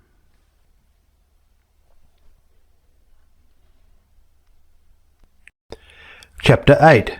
Reciprocal action of the universal and individual minds. It must be admitted that the foregoing considerations bring us to the borders of theological speculation, but the student must bear in mind that as a mental scientist it is his business to regard even the most exalted spiritual phenomena from a purely scientific standpoint, which is that of the working of a universal natural law. If he thus simply deals with the facts as he finds them, there is little doubt that the true meaning of many theological statements will become clear to him, but he will do well to lay it down as a general rule that it is not necessary either to the use or understanding of any law, whether on the personal or impersonal side of nature, that we should give a theological explanation of it. Although, therefore, the personal quality inherent in the universal underlying spirit, which is present in all things, cannot be too strongly insisted upon, we must remember that in dealing with it, we are still dealing with a purely natural power which reappears at every point with protean variety of form, whether as person, animal, or thing. In each case, what it becomes to any individual is exactly measured by that individual's recognition of it. To each and all it bears the relation of supporter of the race, and where the individual development is incapable of realizing anything more, this is the limit of the relation. But as the individual's power of recognition expands, he finds a reciprocal expansion on the part of this intelligent power, which gradually develops into the consciousness of intimate companionship between the individualized mind and the unindividualized source of it. Now this is exactly the relation which, on ordinary scientific principles, we should expect to find between the individual and the cosmic mind, on the supposition that the cosmic mind is subjective mind, and, for reasons already given, we can regard it in no other light. A subjective mind, it must reproduce exactly the conception of itself which the objective mind of the individual, acting through his own subjective mind, impresses upon it. And at the same time, as creative mind, it builds up external facts in correspondence with this conception. Quod homines tot sententiae. Each one externalizes in his outward circumstances precisely his idea of the universal mind, and a man who realizes that by the natural law of mind he can bring the universal mind into perfectly reciprocal action with its own, will, on the one hand, make it a source of infinite instruction, and, on the other, a source of infinite power. He will thus wisely alternate the personal and impersonal aspects respectively between his individual mind and the universal mind. When he is seeking for guidance or strength, he will regard his own mind as the impersonal element which is to receive personality from the superior wisdom and force of the greater mind, and when, on the other hand, he is to give out the stores thus accumulated, he must reverse the position and consider his own mind as the personal element and the universal mind as the impersonal, which he can therefore direct with certainty by impressing his own personal desire upon it. We need not be staggered at the greatness of this conclusion, for it follows necessarily from the natural relation between the subjective and the objective minds, and the only question is whether we will limit our view to the lower end of the latter, or expand it so as to take in the limitless possibilities which the subjective mind presents to us. I have dealt with this question at some length because it affords the key to two very important subjects, the law of supply and the nature of intuition. Students often find it easier to understand how the mind can influence the body with which it is so intimately associated than how it can influence circumstances. If the operation of thought power were confined exclusively to the individual mind, this difficulty might arise. But if there is one lesson the student of mental science should take to heart more than another, it is that the action of thought power is not limited to a circumscribed individuality. What the individual does is to give direction to something which is unlimited, to call into action a force infinitely greater than his own, which, because it is in itself impersonal, though intelligent, will receive the impress of his personality, and can therefore make its influence felt far beyond the limits which bound the individual's objective perception of the circumstances with which he has to deal. It is for this reason that I lay so much stress on the combination of two apparent opposites in the universal mind, the union of intelligence with impersonality. The intelligence not only enables it to receive the impress of our thought, but also causes it to devise exactly the right means for bringing it into accomplishment. This is only the logical result of the hypothesis that we are dealing with infinite intelligence, which is also infinite life. Life means power, and infinite life, therefore, means limitless power. And limitless power, moved by limitless intelligence, cannot be conceived of as ever stopping short of the accomplishment of its object. Therefore, given the intention on the part of the universal mind, there can be no doubt as to its ultimate accomplishment. Then comes the question of intention. How do we know what the intention of the universal mind may be? Here comes in the element of impersonality. It has no intention, because it is impersonal. As I have already said, the universal mind works by a law of averages for the advancement of the race, and is in no way concerned with the particular wishes of the individual. If his wishes are in line with the forward movement of the everlasting principle, there is nowhere in nature any power to restrict him in their fulfilment. If they are opposed to the general forward movement, then they will bring him into collision with it, and it will crush him. From the relation between them it results that the same principle which shows itself in the individual mind as will becomes in the universal mind a law of tendency, and the direction of this tendency must always be to life-givingness, because the universal mind is the undifferentiated life-spirit of the universe. Therefore, in every case, the test is whether our particular intention is in this same lifeward direction, and if it is, then we may be absolutely certain that there is no intention on the part of the universal mind to thwart the intention of our own individual mind. We are dealing with a purely impersonal force, and it will no more oppose us by specific plans of its own than will steam or electricity.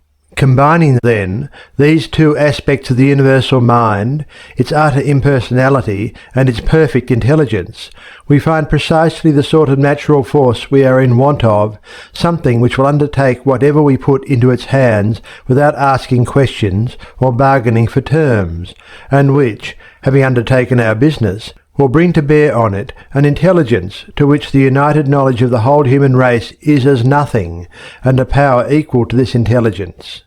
I may be using a rough and ready mode of expression, but my object is to bring home to the student the nature of the power he can employ, and the method of employing it, and I may therefore state the whole position thus. Your object is not to run the whole cosmos, but to draw particular benefits, physical, mental, moral, or financial, into your own or someone else's life. From this individual point of view, the universal creative power has no mind of its own, and therefore you can make up its mind for it. When its mind is thus made up for it, it never abrogates its place as the creative power, but at once sets to work to carry out the purpose for which it has thus been concentrated. And unless this concentration is dissipated by the same agency, yourself, which first produced it, it will work on by the law of growth to complete manifestation on the outward plane. In dealing with this great impersonal intelligence, we are dealing with the infinite, and we must fully realize infinitude as that which touches all points, and if it does, there should be no difficulty in understanding that this intelligence can draw together the means requisite for its purpose, even from the ends of the world, and therefore, realizing the law according to which the result can be produced, we must resolutely put aside all questioning as to the specific means which will be employed in any case. To question this is to sow that very seed of doubt which it is our first object to eradicate, and our intellectual endeavour should therefore be directed not to the attempt to foretell the various secondary causes which will eventually combine to produce the desired result, laying down beforehand what particular causes should be necessary and from what quarter they should come, but we should direct our intellectual endeavour to seeing more clearly the rationale of the general law by which trains of secondary causes are set in motion. Employed in the former way, our intellect becomes the greatest hindrance to our success, for it only helps to increase our doubts, since it is trying to grasp particulars which at the time are entirely outside its circle of vision. But employed in the latter, it affords the most material aid in maintaining that nucleus without which there is no centre from which the principle of growth can assert itself. The intellect can only deduce consequences from facts which it is able to state, and consequently cannot deduce any assurance from facts of whose existence it cannot yet have any knowledge through the medium of the outward senses. But for the same reason it can realize the existence of a law by which the as yet unmanifested circumstances may be brought into manifestation. Thus, used in its right order, the intellect becomes the handmaid of that more interior power within us which manipulates the unseen substance of all things, and which we may call relative first cause. End of chapter 8.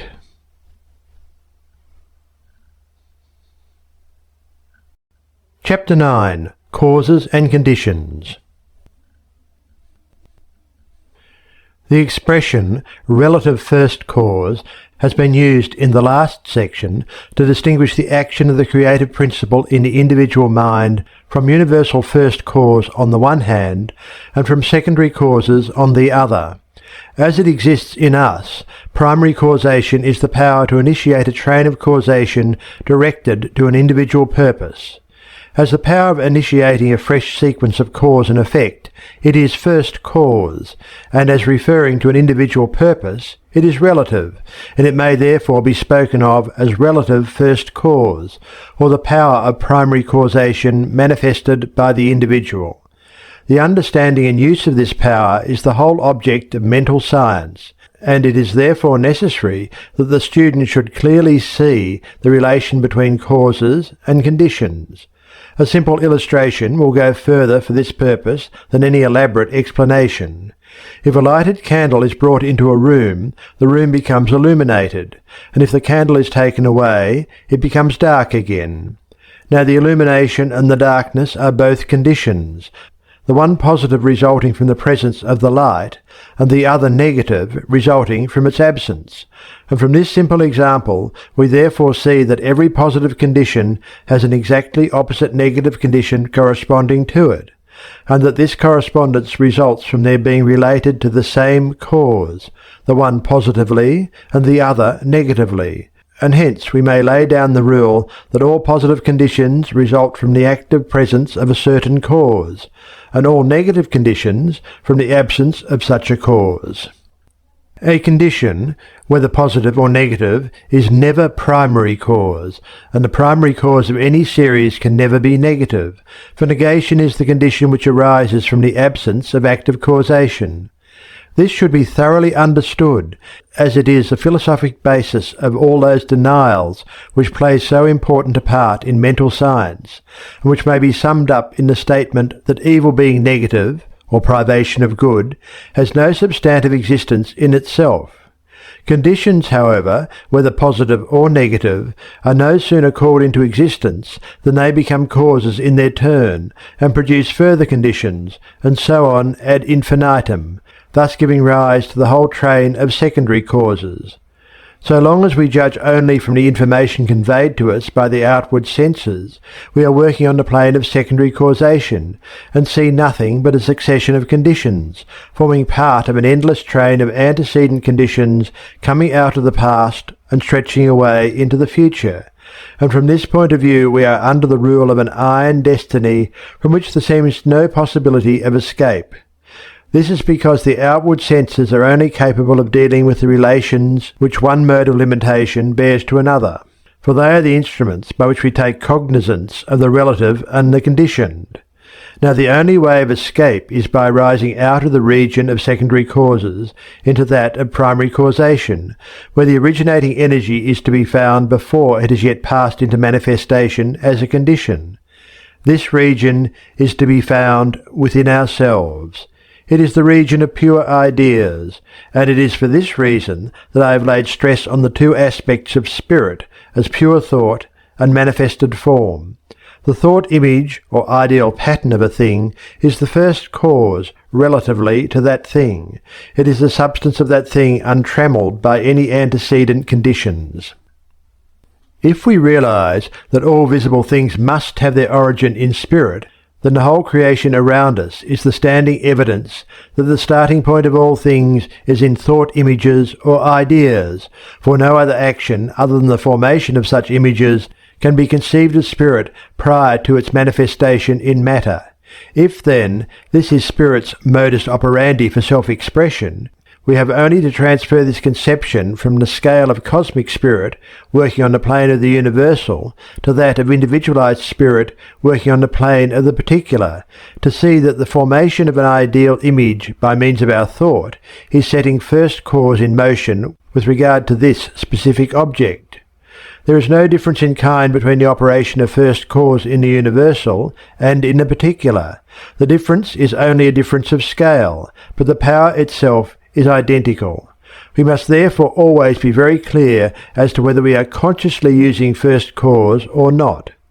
Note the word consciously, because, whether consciously or unconsciously, we are always using first cause, and it was for this reason I emphasized the fact that the universal mind is purely subjective, and therefore bound by the laws which apply to subjective mind on whatever scale. Hence, we are always impressing some sort of ideas upon it, whether we are aware of the fact or not, and all our existing limitations result from our having habitually impressed upon it that idea of limitation which we have imbibed by restricting all possibility to the region of secondary causes. But now, when investigation has shown us that conditions are never causes in themselves, but only the subsequent links of a chain started on the plane of the pure ideal, what we have to do is to reverse our method of thinking and regard the ideal as the real, and the outward manifestation as a mere reflection which must change with every change of the object which casts it. For these reasons it is essential to know whether we are consciously making use of first cause with a definite purpose or not, and the criterion is this. If we regard the fulfilment of our purpose as contingent upon any circumstances, past, present, or future, we are not making use of first cause. We have descended to the level of secondary causation, which is the region of doubts, fears, and limitations, all of which we are impressing upon the universal subjective mind, with the inevitable result that it will build up corresponding external conditions. But if we realize that the region of secondary causes is the region of mere reflections, we shall not think of our purpose as contingent on any conditions whatever, but shall know that by forming the idea of it in the absolute, and maintaining that idea, we have shaped the first cause into the desired form, and can await the result with cheerful expectancy. It is here that we find the importance of realizing spirit's independence of time and space. An ideal, as such, cannot be formed in the future. It must either be formed here and now, or not be formed at all. And it is for this reason that every teacher who has ever spoken with due knowledge of the subject has impressed upon his followers the necessity of picturing to themselves the fulfilment of their desires as already accomplished on the spiritual plane, as the indispensable conditional fulfilment in the visible and concrete. When this is properly understood, any anxious thought as to the means to be employed in the accomplishment of our purposes is seen to be quite unnecessary. If the end is already secured, then it follows that all the steps leading to it are secured also. The means will pass into the smaller circle of our conscious activities day by day in due order, and then we have to work upon them, not with fear, doubt, or feverish excitement, but calmly and joyously, because we know that the end is already secured, and that our reasonable use of such means as present themselves in the desired direction is only one portion of a much larger coordinated movement, the final result of which admits of no doubt. Mental science does not offer a premium to idleness, but it takes all work out of the region of anxiety and toil by assuring the worker of the success of his labour. If not in the precise form he anticipated, then in some other still better suited to his requirements. But suppose, when we reach a point where some momentous decision has to be made, we happen to decide wrongly. On the hypothesis that the end is already secured, you cannot decide wrongly. Your right decision is as much one of the necessary steps in the accomplishment of the end as any of the other conditions leading up to it, and therefore, while being careful to avoid rash action, we may make sure that the same law, which is controlling the rest of the circumstances in the right direction, will influence our judgment in that direction also. To get good results, we must properly understand our relation to the great impersonal power we are using.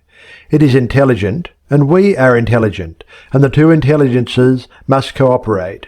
We must not fly in the face of the law by expecting it to do for us what it can only do through us, and we must therefore use our intelligence with the knowledge that it is acting as the instrument of a greater intelligence. And because we have this knowledge, we may, and should, cease from all anxiety as to the final result. In actual practice, we must first form the ideal conception of our object with the definite intention of impressing it upon the universal mind. It is this intention which takes such thought out of the region of mere casual fancies, and then affirm that our knowledge of the law is sufficient reason for a calm expectation of a corresponding result, and that therefore all necessary conditions will come to us in due order. We can then turn to the affairs of our daily life with the calm assurance that the initial conditions are either there already or will soon come into view. If we do not at once see them, let us rest content with the knowledge that the spiritual prototype is already in existence, and wait till some circumstance pointing in the desired direction begins to show itself. It may be a very small circumstance, but it is the direction and not the magnitude which is to be taken into consideration. As soon as we see it, we should regard it as the first sprouting of the seed we have sown in the Absolute, and do calmly and without excitement whatever the circumstances may seem to require, and then later on we shall see that this doing will in turn lead to further circumstances in the same direction, until we find ourselves conducted step by step to the accomplishment of our object. In this way, the understanding of the great principle of the law of supply will, by repeated experiences, deliver us more and more completely out of the region of anxious thought and toilsome labour, and bring us into a new world where the useful employment of all our powers, whether mental or physical, will only be an unfolding of our individuality upon the lines of its own nature, and therefore a perpetual source of health and happiness. A sufficient inducement, surely, to the careful study of the laws governing the relation between the individual and the universal mind. End of Chapter 9.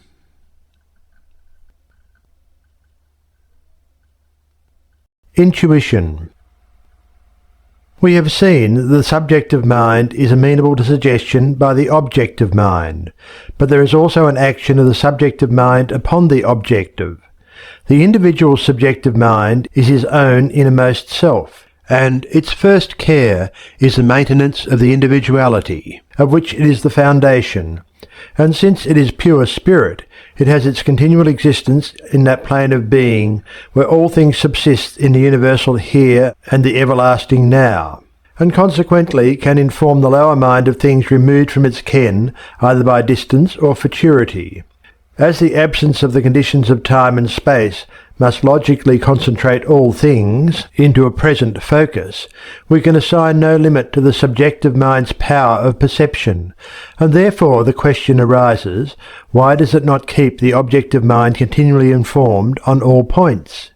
And the answer is that it would do so if the objective mind was sufficiently trained to recognize the indications given, and to effect this training is one of the purposes of mental science. When once we recognize the position of the subjective mind as the supporter of the whole individuality, we cannot doubt that much of what we take to be the spontaneous movement of the objective mind has its origin in the subjective mind prompting the objective mind in the right direction without our being consciously aware of it. But at times, when the urgency of the case seems to demand it, or when, for some reason yet unknown, the objective mind is for a while more closely en rapport with the subjective mind, the interior voice is heard strongly and persistently, and when this is the case, we do well to pay heed to it. Want of space forbids me to give examples, but doubtless such will not be wanting in the reader's experience. The importance of understanding and following the intuition cannot be exaggerated, but I candidly admit the great practical difficulty of keeping the happy mean between the disregard of the interior voice and allowing ourselves to be run away with by groundless fancies. The best guide is the knowledge that comes of personal experience, which gradually leads to the acquisition of a sort of inward sense of touch that enables us to distinguish the true from the false, and which appears to grow with a sincere desire for truth, and with the recognition of the spirit as its source. The only general principles the writer can deduce from his own experience are that when, in spite of all appearances pointing in the direction of a certain line of conduct, there is still a persistent feeling that it should not be followed, in a majority of instances it will be found that the argument of the objective mind, however correct on the facts objectively known, was deficient from the ignorance of facts which could not be objectively known at the time, but which were known to the intuitive faculty. Another principle is that our very first impression of feeling on any subject is generally correct. Before the objective mind has begun to argue on the subject, it is like the surface of a smooth lake, which clearly reflects the light from above. But as soon as it begins to argue from outside appearances, these also throw their reflections upon its surface, so that the original image becomes blurred and is no longer recognizable. This first conception is very speedily lost, and it should therefore be carefully observed and registered in the memory, with a view to testing the various arguments which will subsequently arise on the objective plane. It is, however, impossible to reduce so interior an action as that of the intuition to the form of hard and fast rules, and beyond carefully noting particular cases as they occur, probably the best plan for the student will be to include the whole subject of intuition in the general principle of the law of attraction, especially if he sees how this law interacts with that personal quality of universal spirit of which we have already spoken. End of chapter 10.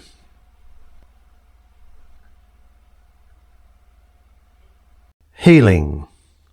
The subject of healing has been elaborately treated by many writers and fully deserves all the attention that has been given to it, but the object of these lectures is rather to ground the student in those general principles on which all conscious use of the creative power of thought is based, than to lay down formal rules for specific applications of it. I will therefore examine the broad principles which appear to be common to the various methods of mental healing which are in use, each of which derives its efficacy not from the peculiarity of the method, but from it being such a method as allows the higher laws of nature to come into play. Now the principle universally laid down by all mental healers, in whatever various terms they may explain it, is that the basis of all healing is a change in belief. The sequence from which this results is as follows. The subjective mind is the creative faculty within us, and creates whatever the objective mind impresses upon it. The objective mind, or intellect, impresses its thought upon it. The thought is the expression of the belief. Hence, whatever the subjective mind creates is the reproduction externally of our beliefs.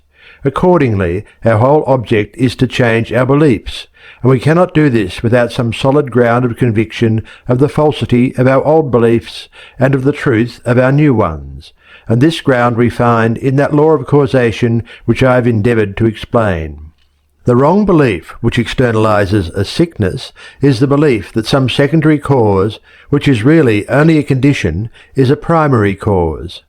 The knowledge of the law shows that there is only one primary cause, and this is the factor which in our own individuality we call subjective or subconscious mind. For this reason I have insisted on the difference between placing an idea in the subconscious mind, that is, on the plane of the absolute and without reference to time and space, and placing the same idea in the conscious intellectual mind which only perceives things as related to time and space. Now, the only conception you can have of yourself in the absolute, or unconditioned, is as purely living spirit, not hampered by conditions of any sort, and therefore not subject to illness. And when this idea is firmly impressed on the subconscious mind, it will externalize it. The reason why this process is not always successful at the first attempt is that all our life we've been holding the false belief in sickness as a substantial entity in itself, and thus being a primary cause, instead of it being merely a negative condition resulting from the absence of a primary cause. And a belief which has become ingrained from childhood cannot be eradicated at a moment's notice. We often find, therefore, that for some time after a treatment there is an improvement in the patient's health, and then the old symptoms return. This is because the new belief in his own creative faculty has not yet had time to penetrate down to the innermost depths of the subconscious mind, but has only partially entered it. Each succeeding treatment strengthens the subconscious mind in its hold of the new belief, until at last a permanent cure is effected. This is a method of self-treatment based on the patient's own knowledge of the law of his being. But there is not in all men this knowledge, or at any rate, not such a full recognition of it as will enable them to give successful treatment to themselves, and in these cases the intervention of the healer becomes necessary. The only difference between the healer and the patient is that the healer has learned how to control the less self-conscious modes of the spirit by the more self-conscious mode, while the patient has not yet attained to this knowledge. And what the healer does is to substitute his own objective or conscious mentality, which is will joined to intellect, for that of the patient, and in this way to find entrance to his subconscious mind and impress upon it the suggestion of perfect health.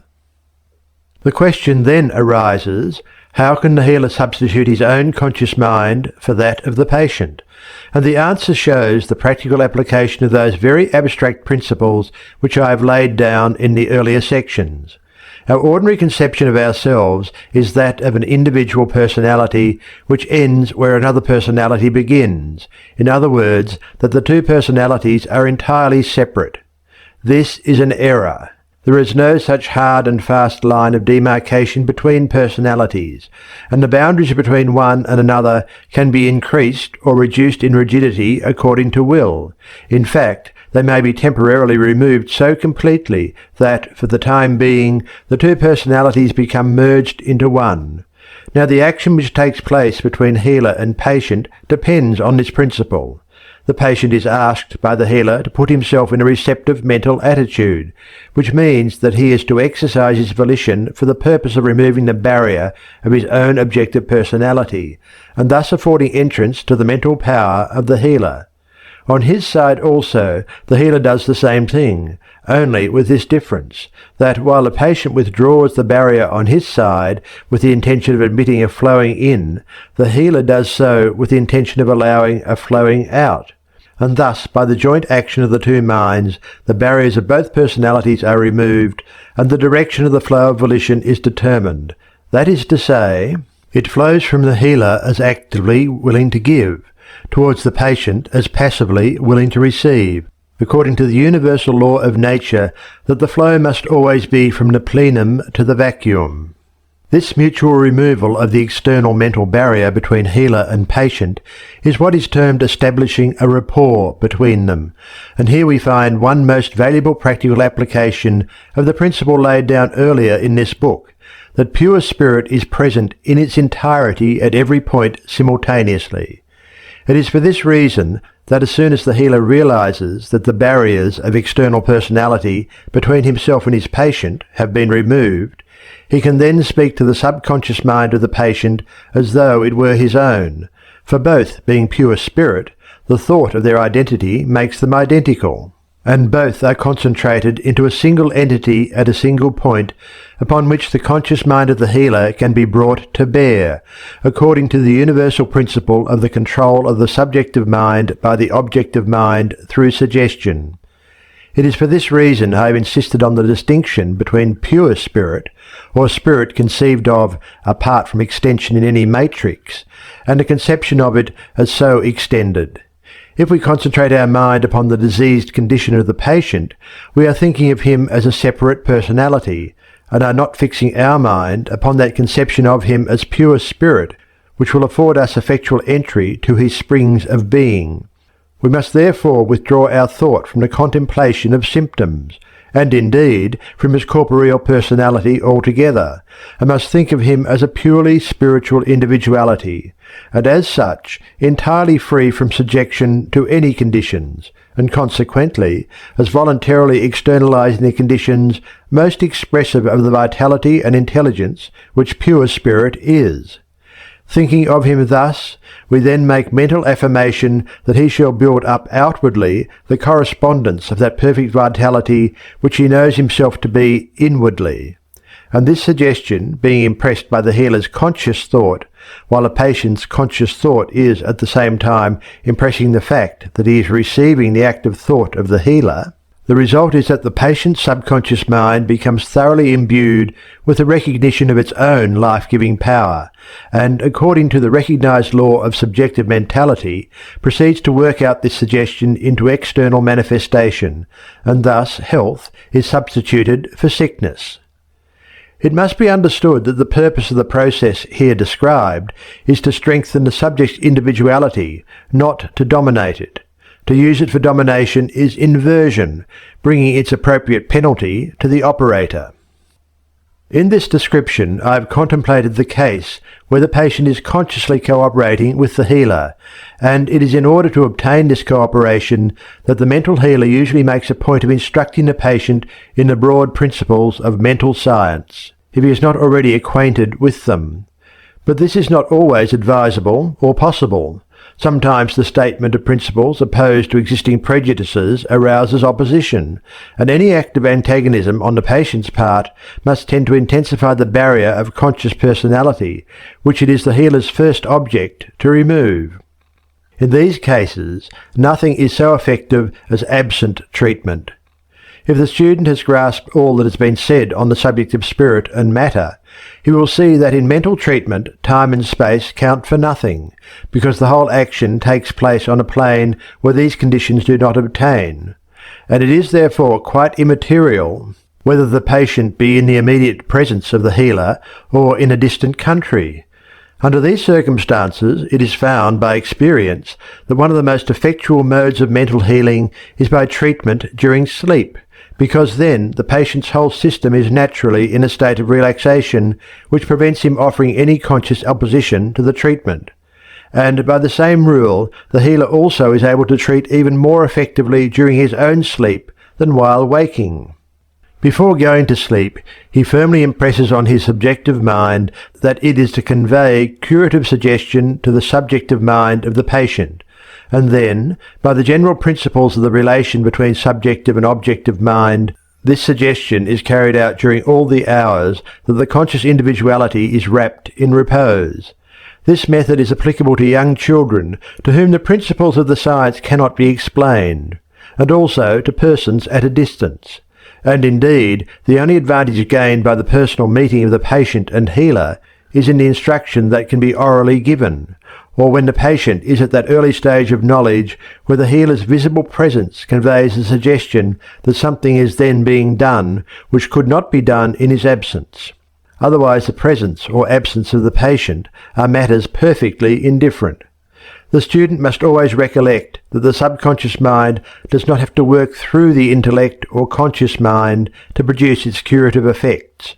It is part of the all-pervading creative force of nature, while the intellect is not creative, but distributive.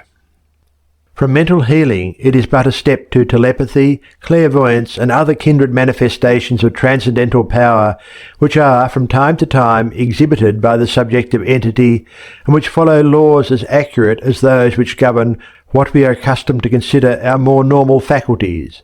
But these subjects do not properly fall within the scope of a book whose purpose is to lay down the broad principles which underlie all spiritual phenomena.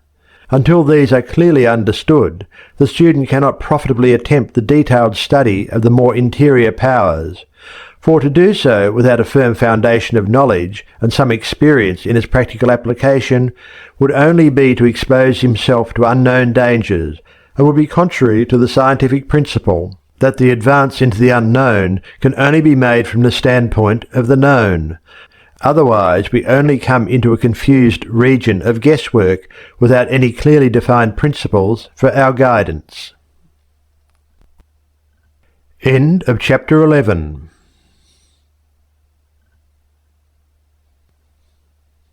The will is of such primary importance that the student should be on his guard against any mistake as to the position which it holds in the mental economy. Many writers and teachers insist on willpower as though that were the creative faculty. No doubt intense willpower can evolve certain external results, but like all other methods of compulsion, it lacks the permanency of natural growth. The appearances, forms, and conditions produced by mere intensity of willpower will only hang together so long as the compelling force continues. But let it be exhausted or withdrawn, and the elements thus forced into unnatural combination will at once fly back to their proper affinities. The form created by compulsion never had the germ of vitality in itself, and is therefore dissipated as soon as the external energy which supported it is withdrawn. The mistake is in attributing the creative power to the will, or perhaps I should say, in attributing the creative power to ourselves at all.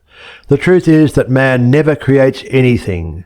His function is not to create, but to combine and distribute that which is already in being, and what we call our creations are new combinations of already existing material, whether mental or corporeal. This is amply demonstrated in the physical sciences. No one speaks of creating energy, but only of transforming one form of energy into another. And if we realize this as a universal principle, we shall see that on the mental plane, as well as on the physical, we never create energy, but only provide the conditions by which the energy already existing in one mode can exhibit itself in another. Therefore, what, relatively to man, we call his creative power, is that receptive attitude of expectancy which, so to say, makes a mould into which the plastic and as yet undifferentiated substance can flow and take the desired form. The will has much the same place in our mental machinery that the tool holder has in a power lathe. It is not the power, but it keeps the mental faculties in that position relatively to the power which enables it to do the desired work. If, using the word in its widest sense, we may say that the imagination is the creative function, we may call the will the centralizing principle. Its function is to keep the imagination centered in the right direction. We are aiming at consciously controlling our mental powers instead of letting them hurry us hither and thither in a purposeless manner. We must therefore understand the relation of these powers to each other for the production of external results. First, the whole train of causation is started by some emotion which gives rise to a desire. Next, the judgment determines whether we shall externalize this desire or not. Then, the desire having been approved by the judgment, the will comes forward and directs the imagination to form the necessary spiritual prototype, and the imagination, thus centered on a particular object, creates the spiritual nucleus, which in its turn acts as the center around which the forces of attraction begin to work, and continue to operate until, by the law of growth, the concrete result becomes perceptible to our external senses. The business of the will, then, is to retain the various faculties of our mind in that position where they are really doing the work we wish, and this position may be generalized into the three following attitudes. Either we wish to act upon something, or be acted on by it, or to maintain a neutral position. In other words, we either intend to project a force, or receive a force, or keep a position of inactivity relatively to some particular object. Now the judgment determines which of these three positions we shall take up: the consciously active, the consciously receptive, or the consciously neutral. And then the function of the will is simply to maintain the position we have determined upon. And if we maintain any given mental attitude, we may reckon with all certainty on the law of attraction drawing us to those correspondences which exteriorly symbolize the attitude in question. This is very different from the semi-animal screwing up of the nervous forces which, with some people, stands for willpower. It implies no strain on the nervous system and is consequently not followed by any sense of exhaustion. The willpower, when transferred from the region of the lower mentality to the spiritual plane, becomes simply a calm and peaceful determination to retain a certain mental attitude in spite of all temptations to the contrary, knowing that, by doing so, the desired result will certainly appear. The training of the will and its transference from the lower to the higher plane of our nature are among the first objects of mental science. The man is summed up in his will. Whatever he does by his own will is his own act. Whatever he does without the consent of his will is not his own act, but that of the power by which his will was coerced. But we must recognize that on the mental plane no other individuality can obtain control over our will unless we first allow it to do so. And it is for this reason that all legitimate use of mental science is towards the strengthening of the will, whether in ourselves or others, and bringing it under the control of an enlightened reason. When the will realizes its power to deal with first cause, it is no longer necessary for the operator to state to himself in extenso all the philosophy of its action every time he wishes to use it. But knowing that the trained will is a tremendous spiritual force acting on the plane of first cause, he simply expresses his desire with the intention of operating on that plane, and knows that the desire thus expressed will, in due time, externalize itself as concrete fact. He now sees that the point which really demands his earnest attention is not whether he possesses the power of externalizing any results he chooses, but of learning to choose wisely what results to produce.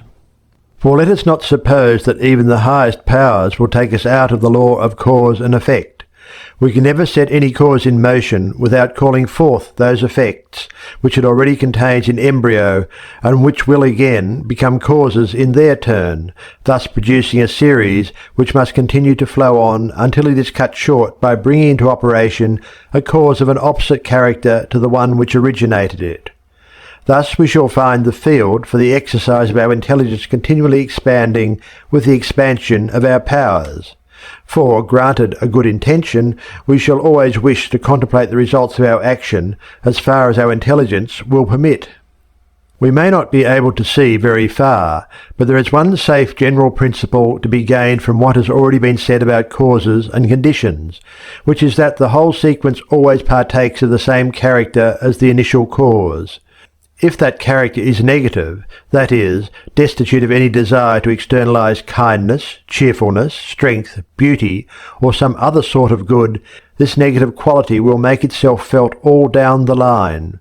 But if the opposite affirmative character is in the original motive, then it will reproduce its kind in forms of love, joy, strength, and beauty with unerring precision. Before setting out, therefore, to produce new conditions by the exercise of our thought power, we should weigh carefully what further results they are likely to lead to. And here, again, we shall find an ample field for the training of our will, in learning to acquire that self-control which will enable us to postpone an inferior present satisfaction to a greater prospective good. These considerations naturally lead us to the subject of concentration. I have just now pointed out that all duly controlled mental action consists in holding the mind in one of three attitudes. But there is a fourth mental condition, which is that of letting our mental functions run on without our will directing them to any definite purpose. It is on this word purpose that we must fix our whole attention, and instead of dissipating our energies, we must follow an intelligent method of concentration. The word means being gathered up at a centre, and the centre of anything is that point in which all its forces are equally balanced. To concentrate, therefore, means first to bring our minds into a condition of equilibrium which will enable us to consciously direct the flow of spirit to a definitely recognized purpose, and then carefully to guard our thoughts from inducing a flow in the opposite direction.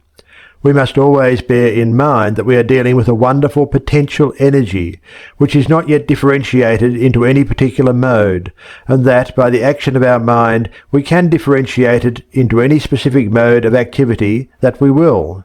And by keeping our thought fixed on the fact that the inflow of this energy is taking place, and that by our mental attitude we are determining its direction, we shall gradually realize a corresponding externalization.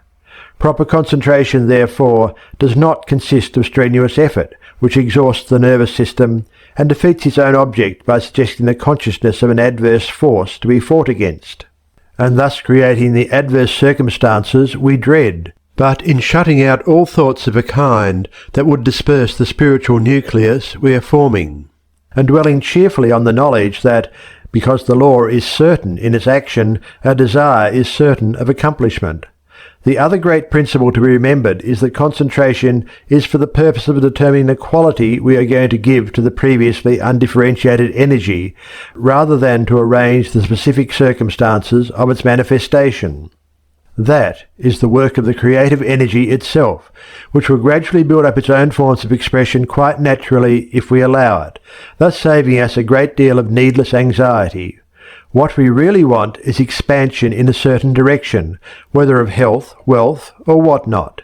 And so long as we get this, what does it matter whether it reaches us through some channel which we thought we could reckon upon, or through some other whose existence we had not suspected?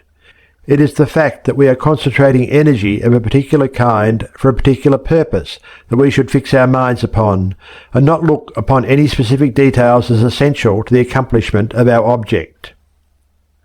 There are two golden rules regarding concentration, but we must not suppose that because we have to be on our guard against idle drifting, there is to be no such thing as repose. On the contrary, it is during periods of repose that we accumulate strength for action. But repose does not mean a state of purposelessness. As pure spirit, the subjective mind never rests. It is only the objective mind in its connection with the physical body that needs rest. And though there are no doubt times when the greatest possible rest is to be obtained by stopping the action of our conscious thought altogether, the more generally advisable method is by changing the direction of the thought, and instead of centering it upon something we intend to do, letting it dwell quietly upon what we are. This direction of thought might, of course, develop into the deepest philosophical speculation, but it is not necessary that we should be always either consciously projecting our forces to produce some external effect, or working out the details of some metaphysical problem, but we may simply realize ourselves as part of the universal livingness, and thus gain a quiet centralization, which, though maintained by a conscious act of the volition, is the very essence of rest. From this standpoint, we see that all is life and all is good, and that nature, from her clearly visible surface to her most arcane depths, is one vast storehouse of life and good entirely devoted to our individual use. We have the key to all her treasures, and we can now apply our knowledge of the law of being without entering into all those details which are only needed for purposes of study. And doing so, we find it results in our having acquired the consciousness of our oneness with the whole. This is the great secret, and when we have once fathomed it, we can enjoy our possession of the whole, or any part of it, because by our recognition we have made it, and can increasingly make it, our own. Whatever most appeals to us at any particular time or place is that mode of the universal living spirit with which at that moment we are most in touch, and realizing this, we shall draw from it streams of vital energy which will make the very sensation of livingness a joy, and will radiate from us as a sphere of vibration that can deflect all injurious suggestion on whatever plane. We may not have literary, artistic or scientific skill to present to others the results of our communings with nature, but the joy of this sympathetic indrawing will nevertheless produce a corresponding outflow manifesting itself in a happier look and kindlier mien of him who thus realizes his oneness with every aspect of the whole. He realizes, and this is the great point in that attitude of mind which is not directed to any specific external object, that for himself he is, and always must be the centre of all this galaxy of life, and thus he contemplates himself as seated at the centre of infinitude, not an infinitude of blank space, but pulsating with living being, in all of which he knows that the true essence is nothing but good. This is the very opposite to a selfish self-centeredness. It is the centre where we find that we both receive from all and flow out to all.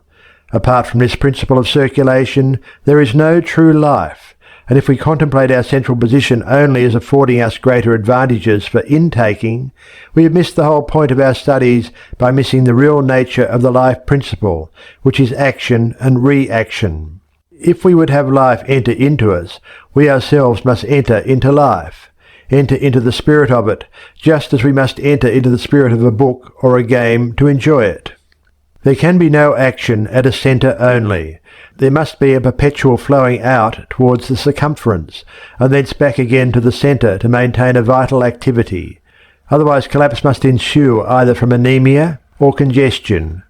But if we realize the reciprocal nature of the vital pulsation, and see that the outflowing consists in the habit of mind which gives itself to the good it sees in others, rather than in any specific actions, then we shall find that the cultivation of this disposition will provide innumerable avenues for the universal livingness to flow through us, whether as giving or receiving, which we had never before suspected. And this action and reaction will so build up our own vitality that each day will find us more thoroughly alive than any that had preceded it. This, then, is the attitude of repose in which we may enjoy all the beauties of science, literature, and art, or may peacefully commune with the spirit of nature without the aid of any third mind to act as its interpreter, which is still a purposeful attitude, although not directed to a specific object. We have not allowed the will to relax its control, but have merely altered its direction, so that for action and repose alike we find that our strength lies in our recognition of the unity of the Spirit, and of ourselves as individual concentrations of it. End of chapter 12. Chapter 13. In Touch with Subconscious Mind. The preceding pages have made the student, in some measure, aware of the immense importance of our dealings with the subconscious mind. Our relation to it, whether on the scale of the individual or the universal, is the key to all that we are or ever can be. In its unrecognized working, it is the spring of all that we can call the automatic action of mind and body. And on the universal scale, it is the silent power of evolution gradually working onwards to that divine event to which the whole creation moves. And by our conscious recognition of it, we make it, relatively to ourselves, all that we believe it to be. The closer our rapport with it becomes, the more what we have hitherto considered automatic action, whether in our bodies or our circumstances, will pass under our control, until at last we shall control our whole individual world. Since then, this is the stupendous issue involved. The question how we are to put ourselves practically in touch with the subconscious mind is a very important one. Now the clue which gives us the right direction is to be found in the impersonal quality of the subconscious mind of which I have spoken. Not impersonal as lacking the elements of personality, nor even, in the case of individual subjective mind, as lacking the sense of individuality, but impersonal in the sense of not recognizing the particular external relations which appear to the objective mind to constitute its personality, and having a realization of itself quite independent of them. If, then, we would come in touch with it, we must meet it on its own ground. It can see things only from the deductive standpoint, and therefore it cannot take note of the inductive standpoint from which we construct the idea of our external personality. And accordingly, if we would put ourselves in touch with it, we cannot do so by bringing it down to the level of the external and non-essential, but only by rising to its own level on the plane of the interior and essential. How can this be done? Let two well-known writers answer. Rudyard Kipling tells us in his story of Kim how the boy used at times to lose his sense of personality by repeating to himself the question, "Who is Kim?" Gradually his personality would seem to fade, and he would experience a feeling of passing into a grander and a wider life, in which the boy Kim was unknown, while his own conscious individuality remained, only exalted and expanded to an inconceivable extent. And in Tennyson's life, by his son, we are told that at times the poet had a similar experience. We come into touch with the absolute exactly in proportion as we withdraw ourselves from the relative. They vary inversely to each other.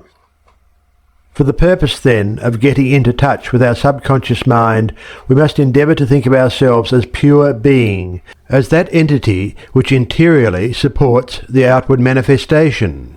And doing so, we shall realize that the essential quality of pure being must be good. It is in itself pure life, and as such cannot desire anything detrimental to pure life under whatever form manifested. Consequently, the purer our intentions, the more readily we shall place ourselves en rapport with our subjective entity. And a fortiori, the same applies to that greater subconscious mind of which our individual subjective mind is a particular manifestation. In actual practice, the process consists in first forming a clear conception in the objective mind of the idea we wish to convey to the subjective mind. Then, when this has been firmly grasped, endeavour to lose sight of all other facts connected with the external personality except the one in question, and then mentally address the subjective mind as though it were an independent entity, and impress upon it what you want it to do or to believe. Everyone must formulate his own way of working, but one method, which is both simple and effective, is to say to the subjective mind, "This is what I want you to do. You will now step into my place and do it, bringing all your powers and intelligence to bear, and considering yourself to be none other than myself."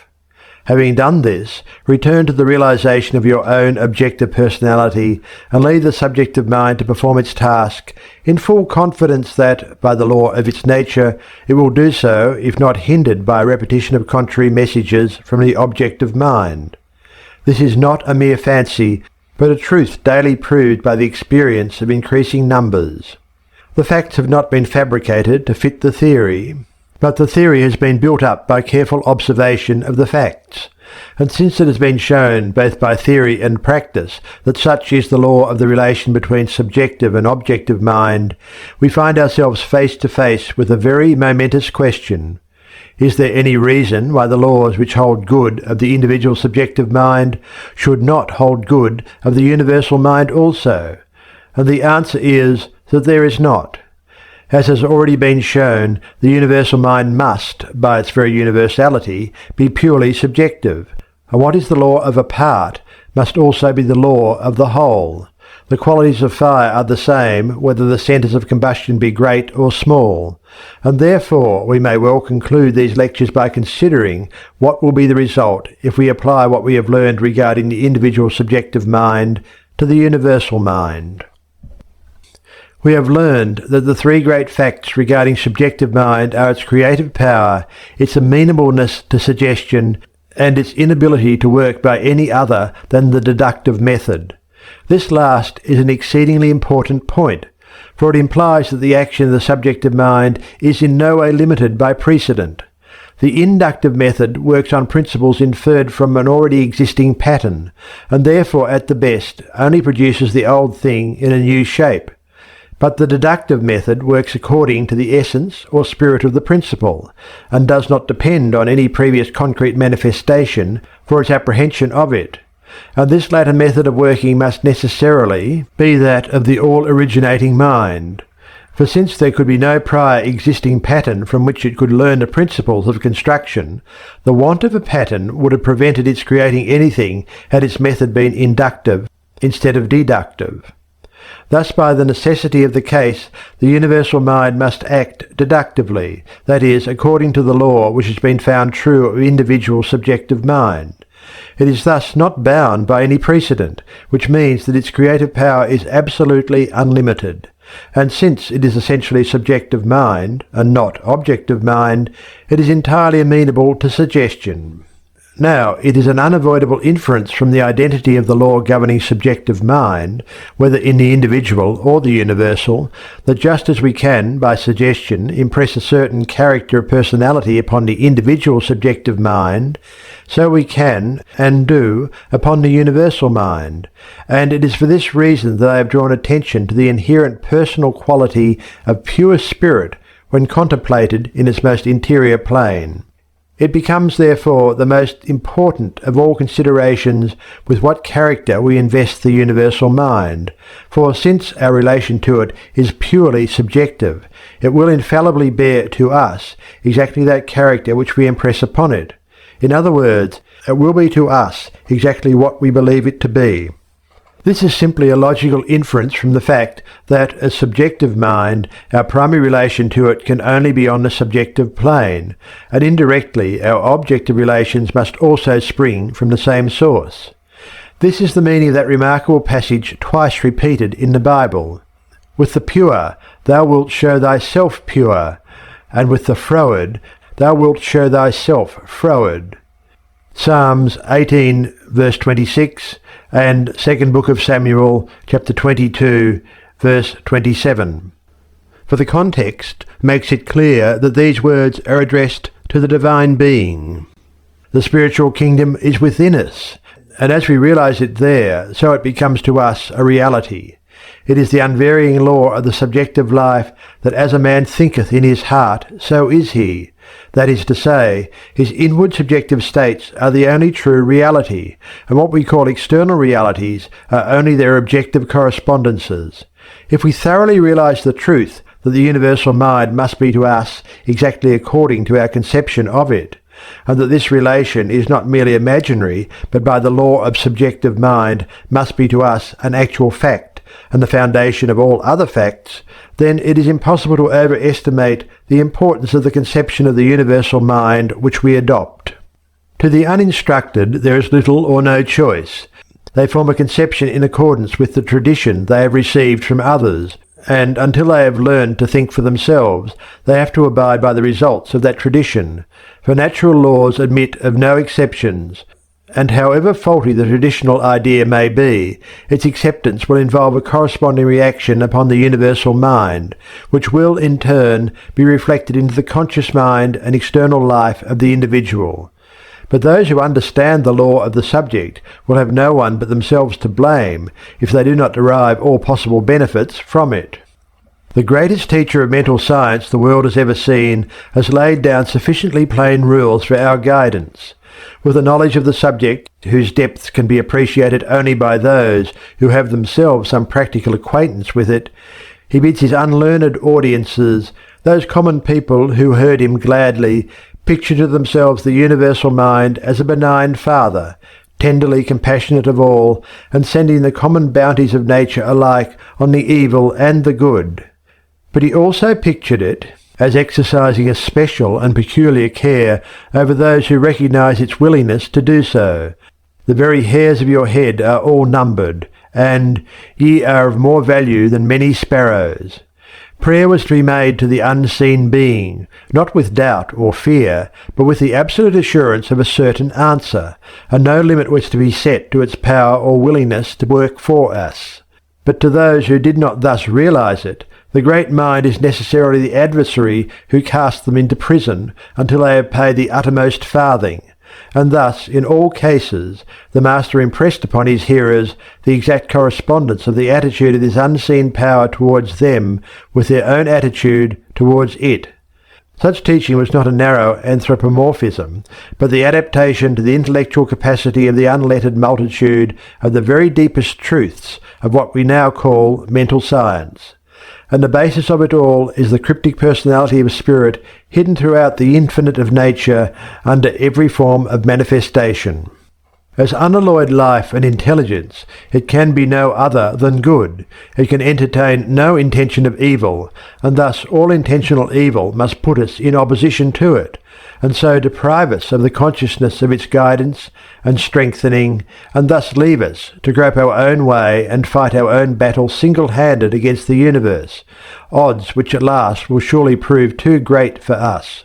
But remember that the opposition can never be on the part of the universal mind, for in itself it is subconscious mind, and to suppose any active opposition taken on its own initiative would be contrary to all we have learned as to the nature of subconscious mind, whether in the individual or the universal.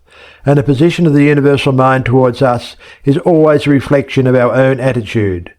Therefore, although the Bible is full of threatening against those who persist in conscious opposition to the divine law of good, it is, on the other hand, full of promises of immediate and full forgiveness to all who change their attitude and desire to cooperate with the law of good so far as they know it. The laws of nature do not act vindictively, and through all theological formularies and traditional interpretations, let us realize that what we are dealing with is the supreme law of our own being.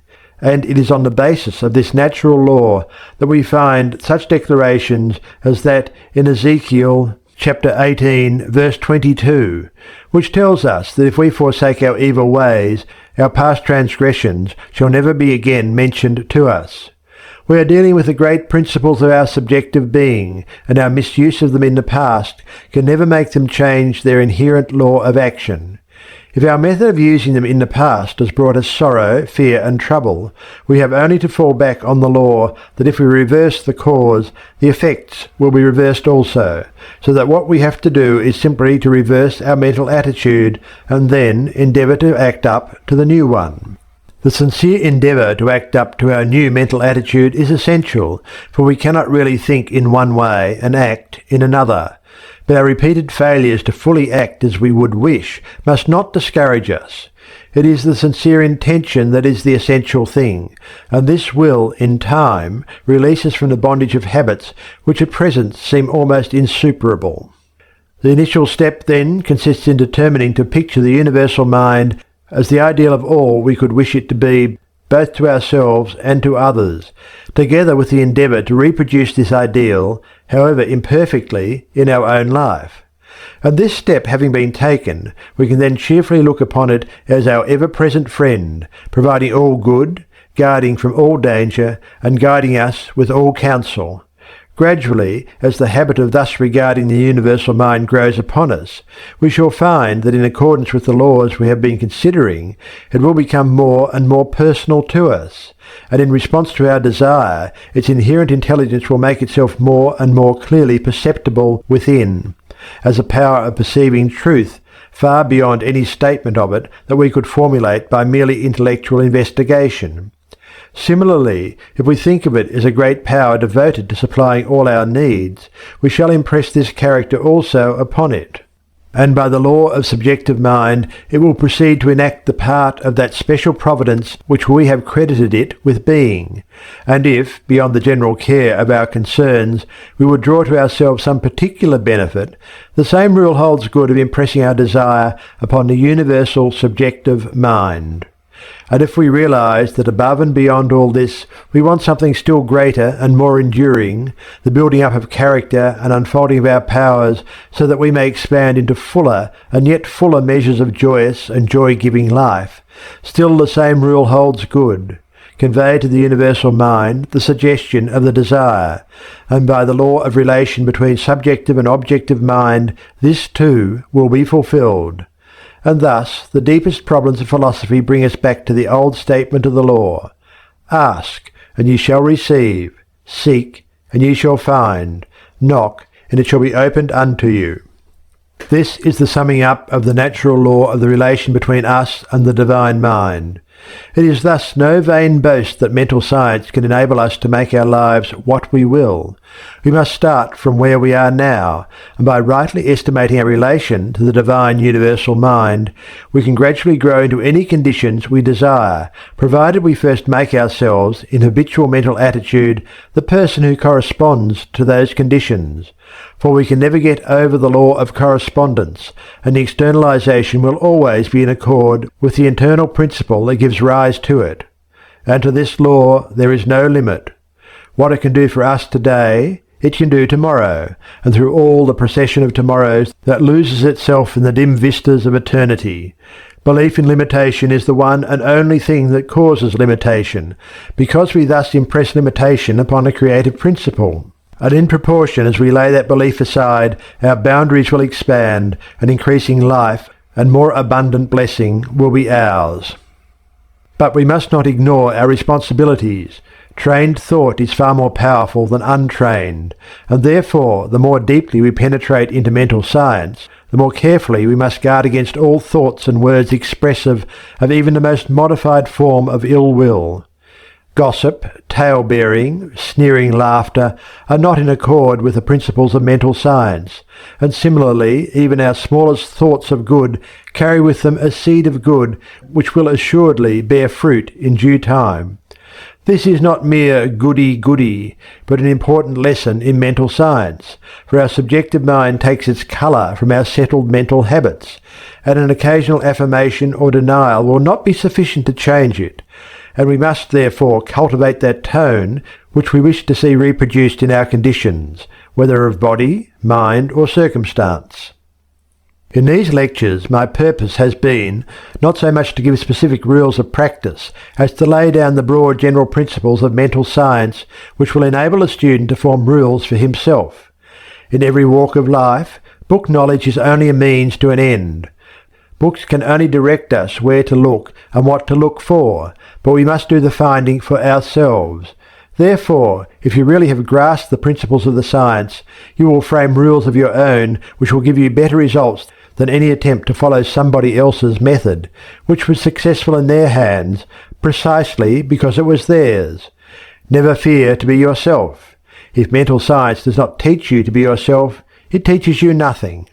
Yourself, and yet more yourself is what you want. Only with the knowledge that the true self includes the inner and higher self, which is always in immediate touch with the great divine mind. As Walt Whitman says, you are not all included between your hat and your boots. The growing popularity of the Edinburgh Lectures on mental science has led me to add to the present edition 3 more sections on body, soul and spirit, which it is hoped will prove useful by rendering the principles of the interaction of these 3 factors somewhat clearer. End of Chapter 13.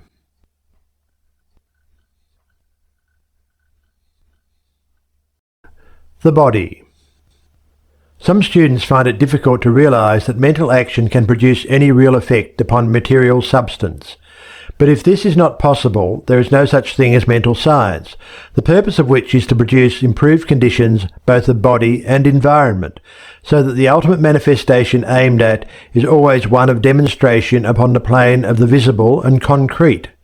Therefore, to afford a conviction of an actual connection between the visible and the invisible, between the inner and the outer, is one of the most important points in the course of our studies. That such a connection must exist is proved by metaphysical argument in answer to the question, how did anything ever come into existence at all? And the whole creation, ourselves included, stands as evidence to this great truth. But to many minds, merely abstract argument is not completely convincing, or at any rate, it becomes more convincing if it is supported by something of a more concrete nature. And for such readers, I would give a few hints as to the correspondence between the physical and the mental. The subject covers a very wide area, and the limited space at my disposal will only allow me to touch on a few suggestive points. Still, these may be sufficient to show that the abstract argument has some corresponding facts at the back of it. One of the most convincing proofs I have seen is that afforded by the biometer, a little instrument invented by an eminent French scientist, the late Dr. Hippolyte Baraduc. which shows the action of what he calls the vital current. His theory is that this force, whatever its actual nature may be, is universally present and operates as a current of physical vitality perpetually, flowing with more or less energy through every physical organism, and which can, at any rate to some extent, be controlled by the power of the human will. The theory in all its minutiae is exceedingly elaborate, and has been described in detail in Dr. Baraduc's published works.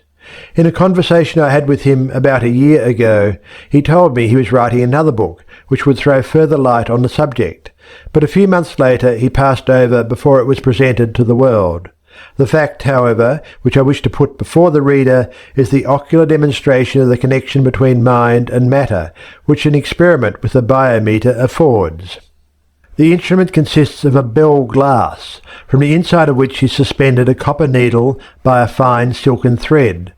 The glass stands on a wooden support, below which is a coil of copper wire, which, however, is not connected with any battery or other apparatus, and merely serves to condense the current. Below the needle, inside the glass, there is a circular card divided into degrees to mark the action of the needle. Two of these instruments are placed side by side, but in no way connected, and the experimenter then holds out the fingers of both hands to within about an inch of the glasses.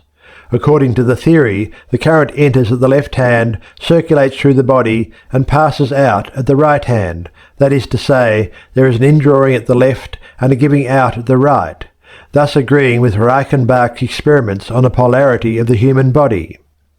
I must confess that although I had read Dr. Baraduc's book, La Vibration Humaine, I approached the instrument in a very sceptical frame of mind, but I was soon convinced of my error.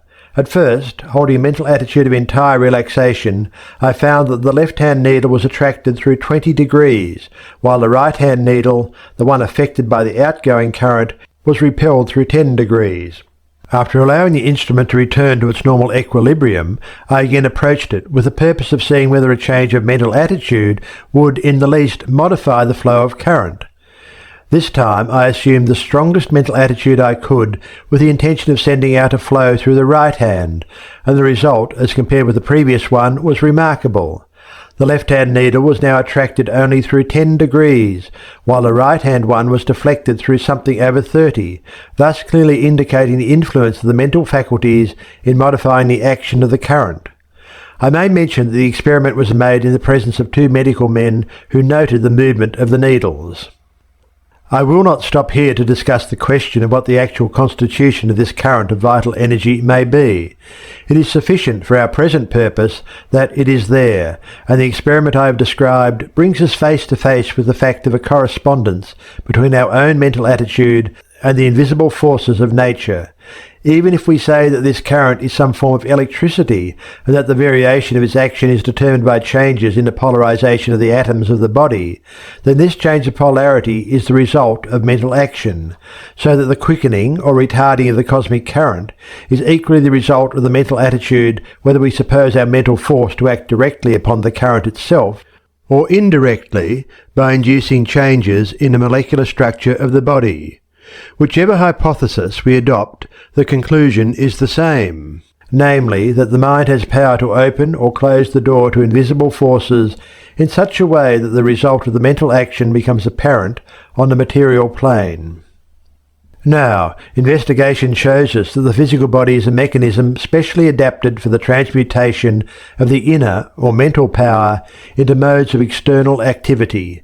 We know from medical science that the whole body is traversed by a network of nerves which serve as the channels of communication between the indwelling spiritual ego, which we call mind, and the functions of the external organism. This nervous system is dual. One system, known as a sympathetic, is the channel for all those activities which are not consciously directed by our volition, such as the operation of the digestive organs, the repair of the daily wear and tear of the tissues, and the like. The other system, known as the voluntary or cerebrospinal system, is the channel through which we receive conscious perception from the physical senses and exercise control over the movements of the body. This system has its centre in the brain, while the other has its centre in the ganglionic mass at the back of the stomach known as the solar plexus, and sometimes spoken of as the abdominal brain. The cerebrospinal system is the channel of volitional or conscious mental action, and the sympathetic system is the channel of that mental action which unconsciously supports the vital functions of the body. Thus, the cerebrospinal system is the organ of conscious mind, and the sympathetic is that of subconscious mind. But the interaction of conscious and subconscious mind requires a similar interaction between the corresponding systems of nerves, and one conspicuous connection by which this is provided is the vagus nerve. This nerve passes out of the cerebral region as a portion of the voluntary system, and through it we control the vocal organs.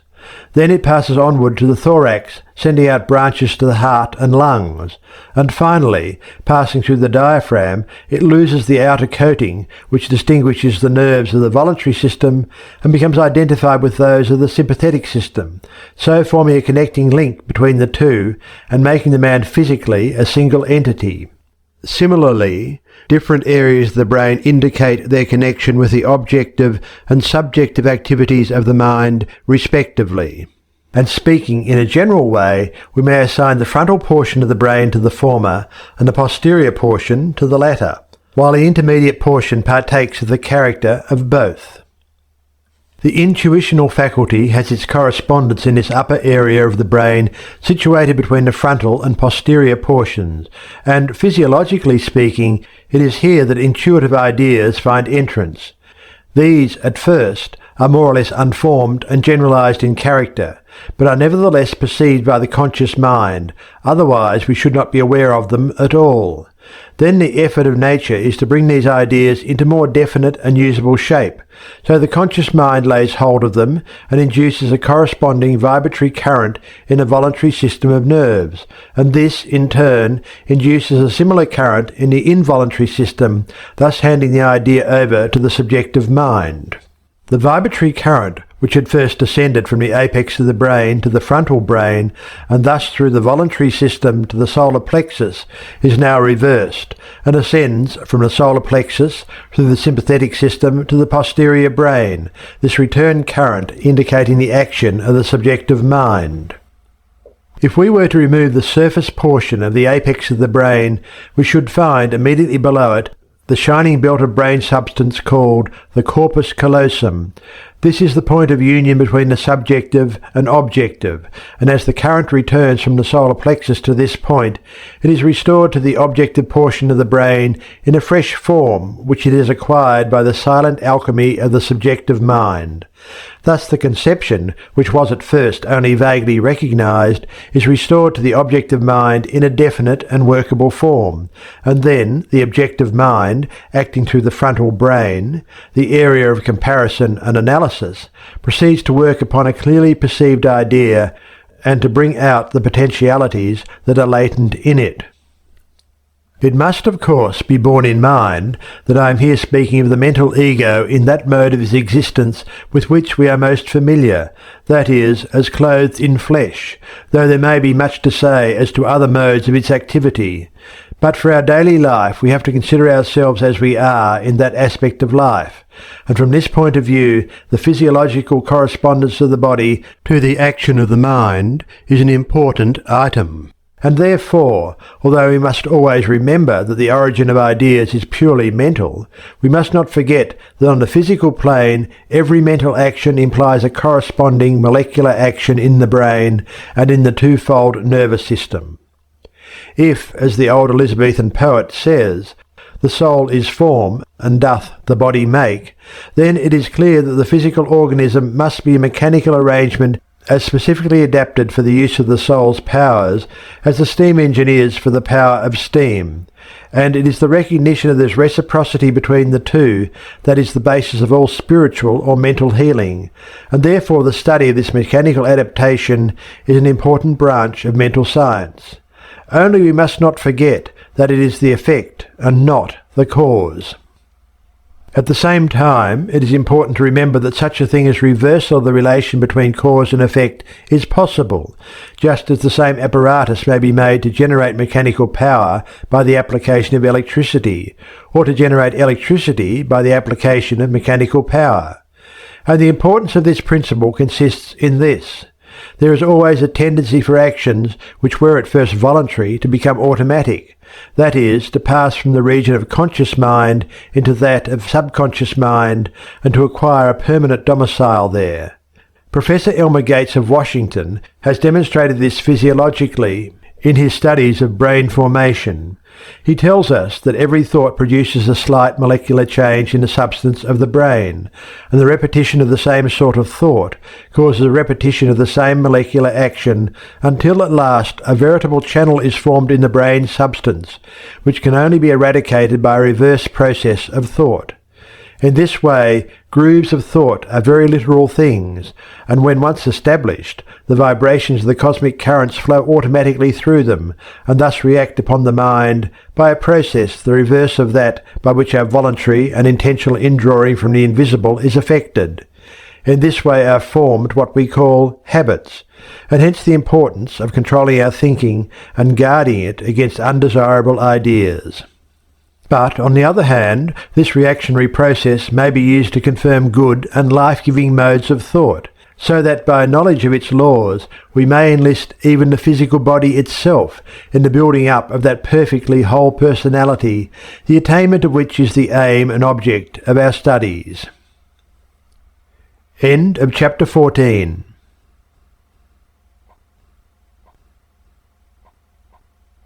Chapter 15. The Soul. Having now obtained a glimpse of the adaptation of the physical organism to the action of the mind, we must next realize that the mind itself is an organism which is in like manner adapted to the action of a still higher power, only here the adaptation is one of mental faculty. As with other invisible forces, all we can know of the mind is by observing what it does, but with this difference, that since we ourselves are this mind, our observation is an interior observation of states of consciousness. In this way we recognize certain faculties of our mind, the working order of which I have considered at page 84. But the point to which I would now draw attention is that these faculties always work under the influence of something which stimulates them, and this stimulus may come either from without, through the external senses, or from within, by the consciousness of something not perceptible on the physical plane. Now the recognition of these interior sources of a stimulus to our mental faculties is an important branch of mental science, because the mental action thus set up works just as accurately through the physical correspondences as those which start from the recognition of external facts, and therefore the control and right direction of these inner perceptions is a matter of the first moment. The faculties most immediately concerned are the intuition and the imagination, but it is at first difficult to see how the intuition, which is entirely spontaneous, can be brought under the control of the will. Of course, the spontaneousness of the intuition cannot in any way be interfered with, for if it ceased to act spontaneously, it would cease to be the intuition. Its province is, as it were, to capture ideas from the infinite and present them to the mind to be dealt with at its discretion. In our mental constitution, the intuition is the point of origination, and therefore, for it to cease to act spontaneously would be for it to cease to act at all. But the experience of a long succession of observers shows that the intuition can be trained so as to acquire increased sensitiveness in some particular direction, and the choice of the general direction is determined by the will of the individual. It will be found that the intuition works most readily in respect to those subjects which most habitually occupy our thought, and according to the physiological correspondences which we have been considering, this might be accounted for on the physical plane by the formation of brain channels specially adapted for the induction in a molecular system of vibrations corresponding to the particular class of ideas in question. But of course we must remember that the ideas themselves are not caused by the molecular changes, but on the contrary are the cause of them, and it is in this translation of thought action into physical action that we are brought face to face with the eternal mystery of the descent of spirit into matter, and that though we may trace matter through successive degrees of refinement till it becomes what, in comparison with those denser modes that are most familiar, we might call a spiritual substance, yet at the end of it, it is not the intelligent thinking principle itself. The criterion is in the word vibrations. However delicately etheric the substance, its movement commences by the vibration of its particles, and a vibration is a wave having a certain length, amplitude, and periodicity, that is to say, something that can exist only in terms of space and time. And as soon as we are dealing with anything capable of the conception of measurement, we may be quite certain that we are not dealing with spirit, but only with one of its vehicles. Therefore, although we may push our analysis of matter further and ever further back, and on this line there is a great deal of knowledge to be gained, we shall find that the point at which spiritual power or thought force is translated into etheric or atomic vibration will always elude us. Therefore, we must not attribute the origination of ideas to molecular displacement in the brain, though by the reaction of the physical upon the mental, which I have spoken of above, the formation of thought channels in the grey matter of the brain may tend to facilitate the reception of certain ideas. Some people are actually conscious of the action of the upper portion of the brain during the influx of an intuition, the sensation being that of a sort of expansion in that brain area, which might be compared to the opening of a valve or door. But all attempts to induce the inflow of intuitive ideas by the physiological expedient of trying to open this valve by the exercise of the will should be discouraged, as likely to prove injurious to the brain. I believe some Oriental systems advocate this method, but we may well trust the mind to regulate the action of its physical channels in a manner suitable to its own requirements, instead of trying to manipulate the mind by the unnatural forcing of its mechanical instrument. In all our studies on these lines, we must remember that development is always by perfectly natural growth, and is not brought about by unduly straining any portion of the system. The fact, however, remains that the intuition works most freely in that direction in which we most habitually concentrate our thought, and in practice it will be found that the best way to cultivate the intuition in any particular direction is to meditate upon the abstract principles of that particular class of subjects, rather than only to consider particular cases. Perhaps the reason is that particular cases have to do with specific phenomena, that is, with the law working under certain limiting conditions, whereas the principles of the law are not limited by local conditions, and so habitual meditation on them sets our intuition free to range in an infinitude where the conception of antecedent conditions does not limit it. Anyway, whatever may be the theoretical explanation, you will find that the clear grasp of abstract principles in any direction has a wonderfully quickening effect upon the intuition in that particular direction. The importance of recognizing our power of thus giving direction to the intuition cannot be exaggerated. For if the mind is attuned to sympathy with the highest phases of spirit, this power opens the doors to limitless possibilities of knowledge. In its highest workings, intuition becomes inspiration, and certain great records of fundamental truths and supreme mysteries which have come down to us from thousands of generations, bequeathed by deep thinkers of old, can only be accounted for on the supposition that their earnest thought on the originating spirit, coupled with a reverent worship of it, opened the door, through their intuitive faculty, to the most sublime inspirations regarding the supreme truths of the universe, both with respect to the evolution of the cosmos and to the evolution of the individual. Among such records explanatory of the supreme mysteries, three stand out preeminent, all bearing witness to the same one truth, and each throwing light upon the other. And these three are the Bible, the Great Pyramid, and the Pack of Cards. A curious combination, some will think, but I hope in another volume of this series to be able to justify my present statement. I allude to these three records here because the unity of principle which they exhibit, notwithstanding their wide divergence of method, affords a standing proof that the direction taken by the intuition is largely determined by the will of the individual opening the mind in that particular direction. Very closely allied to the intuition is the faculty of imagination. This does not mean mere fancies which we dismiss without further consideration, but our power of forming mental images upon which we dwell. These, as I have said in the earlier part of this book, form a nucleus which, on its own plane, calls into action the universal law of attraction, thus giving rise to the principle of growth. The relation of the intuition to the imagination is that the intuition grasps an idea from the great universal mind, in which all things subsist as potentials, and presents it to the imagination in its essence rather than in a definite form. And then our image-building faculty gives it a clear and definite form, which it presents before the mental vision, and which we then vivify by letting our thought dwell upon it, thus infusing our own personality into it, and so providing that personal element through which the specific action of the universal law relatively to that particular individual always takes place.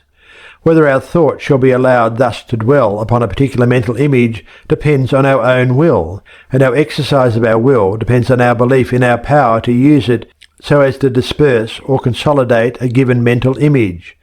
And finally, our belief in our power to do this depends on our recognition of our relation to God, who is the source of all power. For it is an invariable truth that our life will take its whole form, tone, and colour from our conception of God, whether that conception be positive or negative, and the sequence by which it does so is that now given.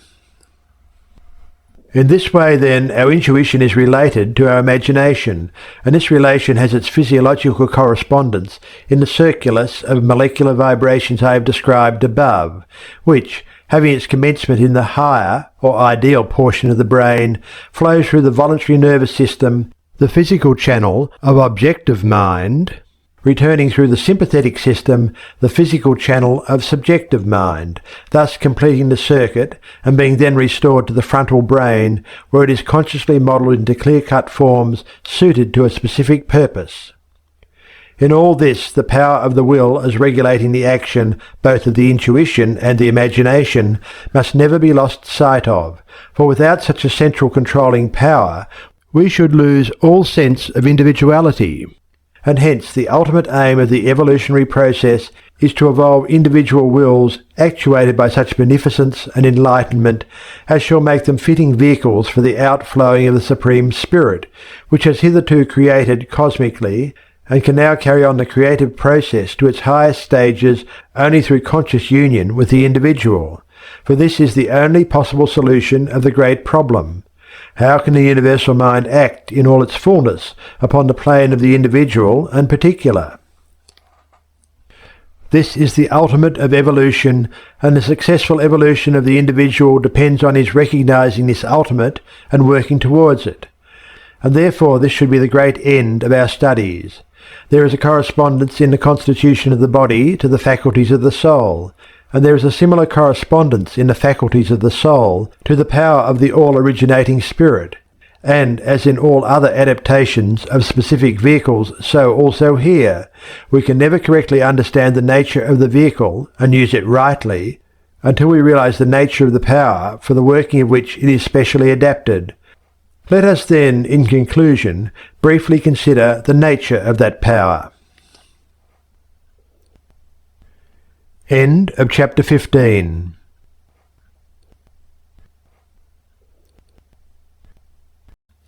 Chapter 16. The Spirit. What must the Supreme All-Originating Spirit be in itself? That is the question before us.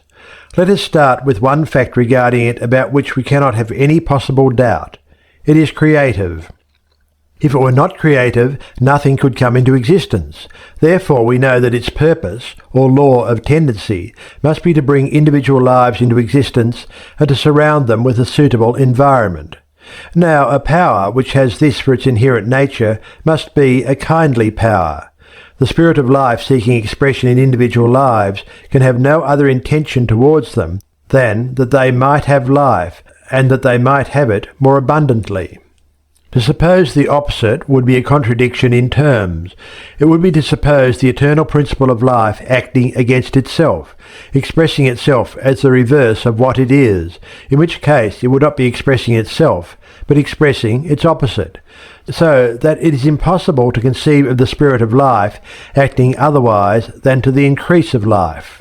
This is as yet only imperfectly apparent by reason of our imperfect apprehension of the position, and our consequent want of conscious unity with the one eternal life. As our consciousness of unity becomes more perfect, so will the life-givingness of the Spirit become more apparent. But in the realm of principles, the purely affirmative and life-giving nature of the all-originating Spirit is an unavoidable conclusion. Now, by what name can we call such an inherent desire to add to the fullness of any individual life? That is, to make it stronger, brighter, and happier. If this is not love, then I do not know what else it is, and so we are philosophically led to the conclusion that love is the prime moving power of the creating spirit. But expression is impossible without form. What form, then, should love give to the vehicles of its expression? By the hypothesis of the case, it could not find self-expression in forms that were hateful or repugnant to it.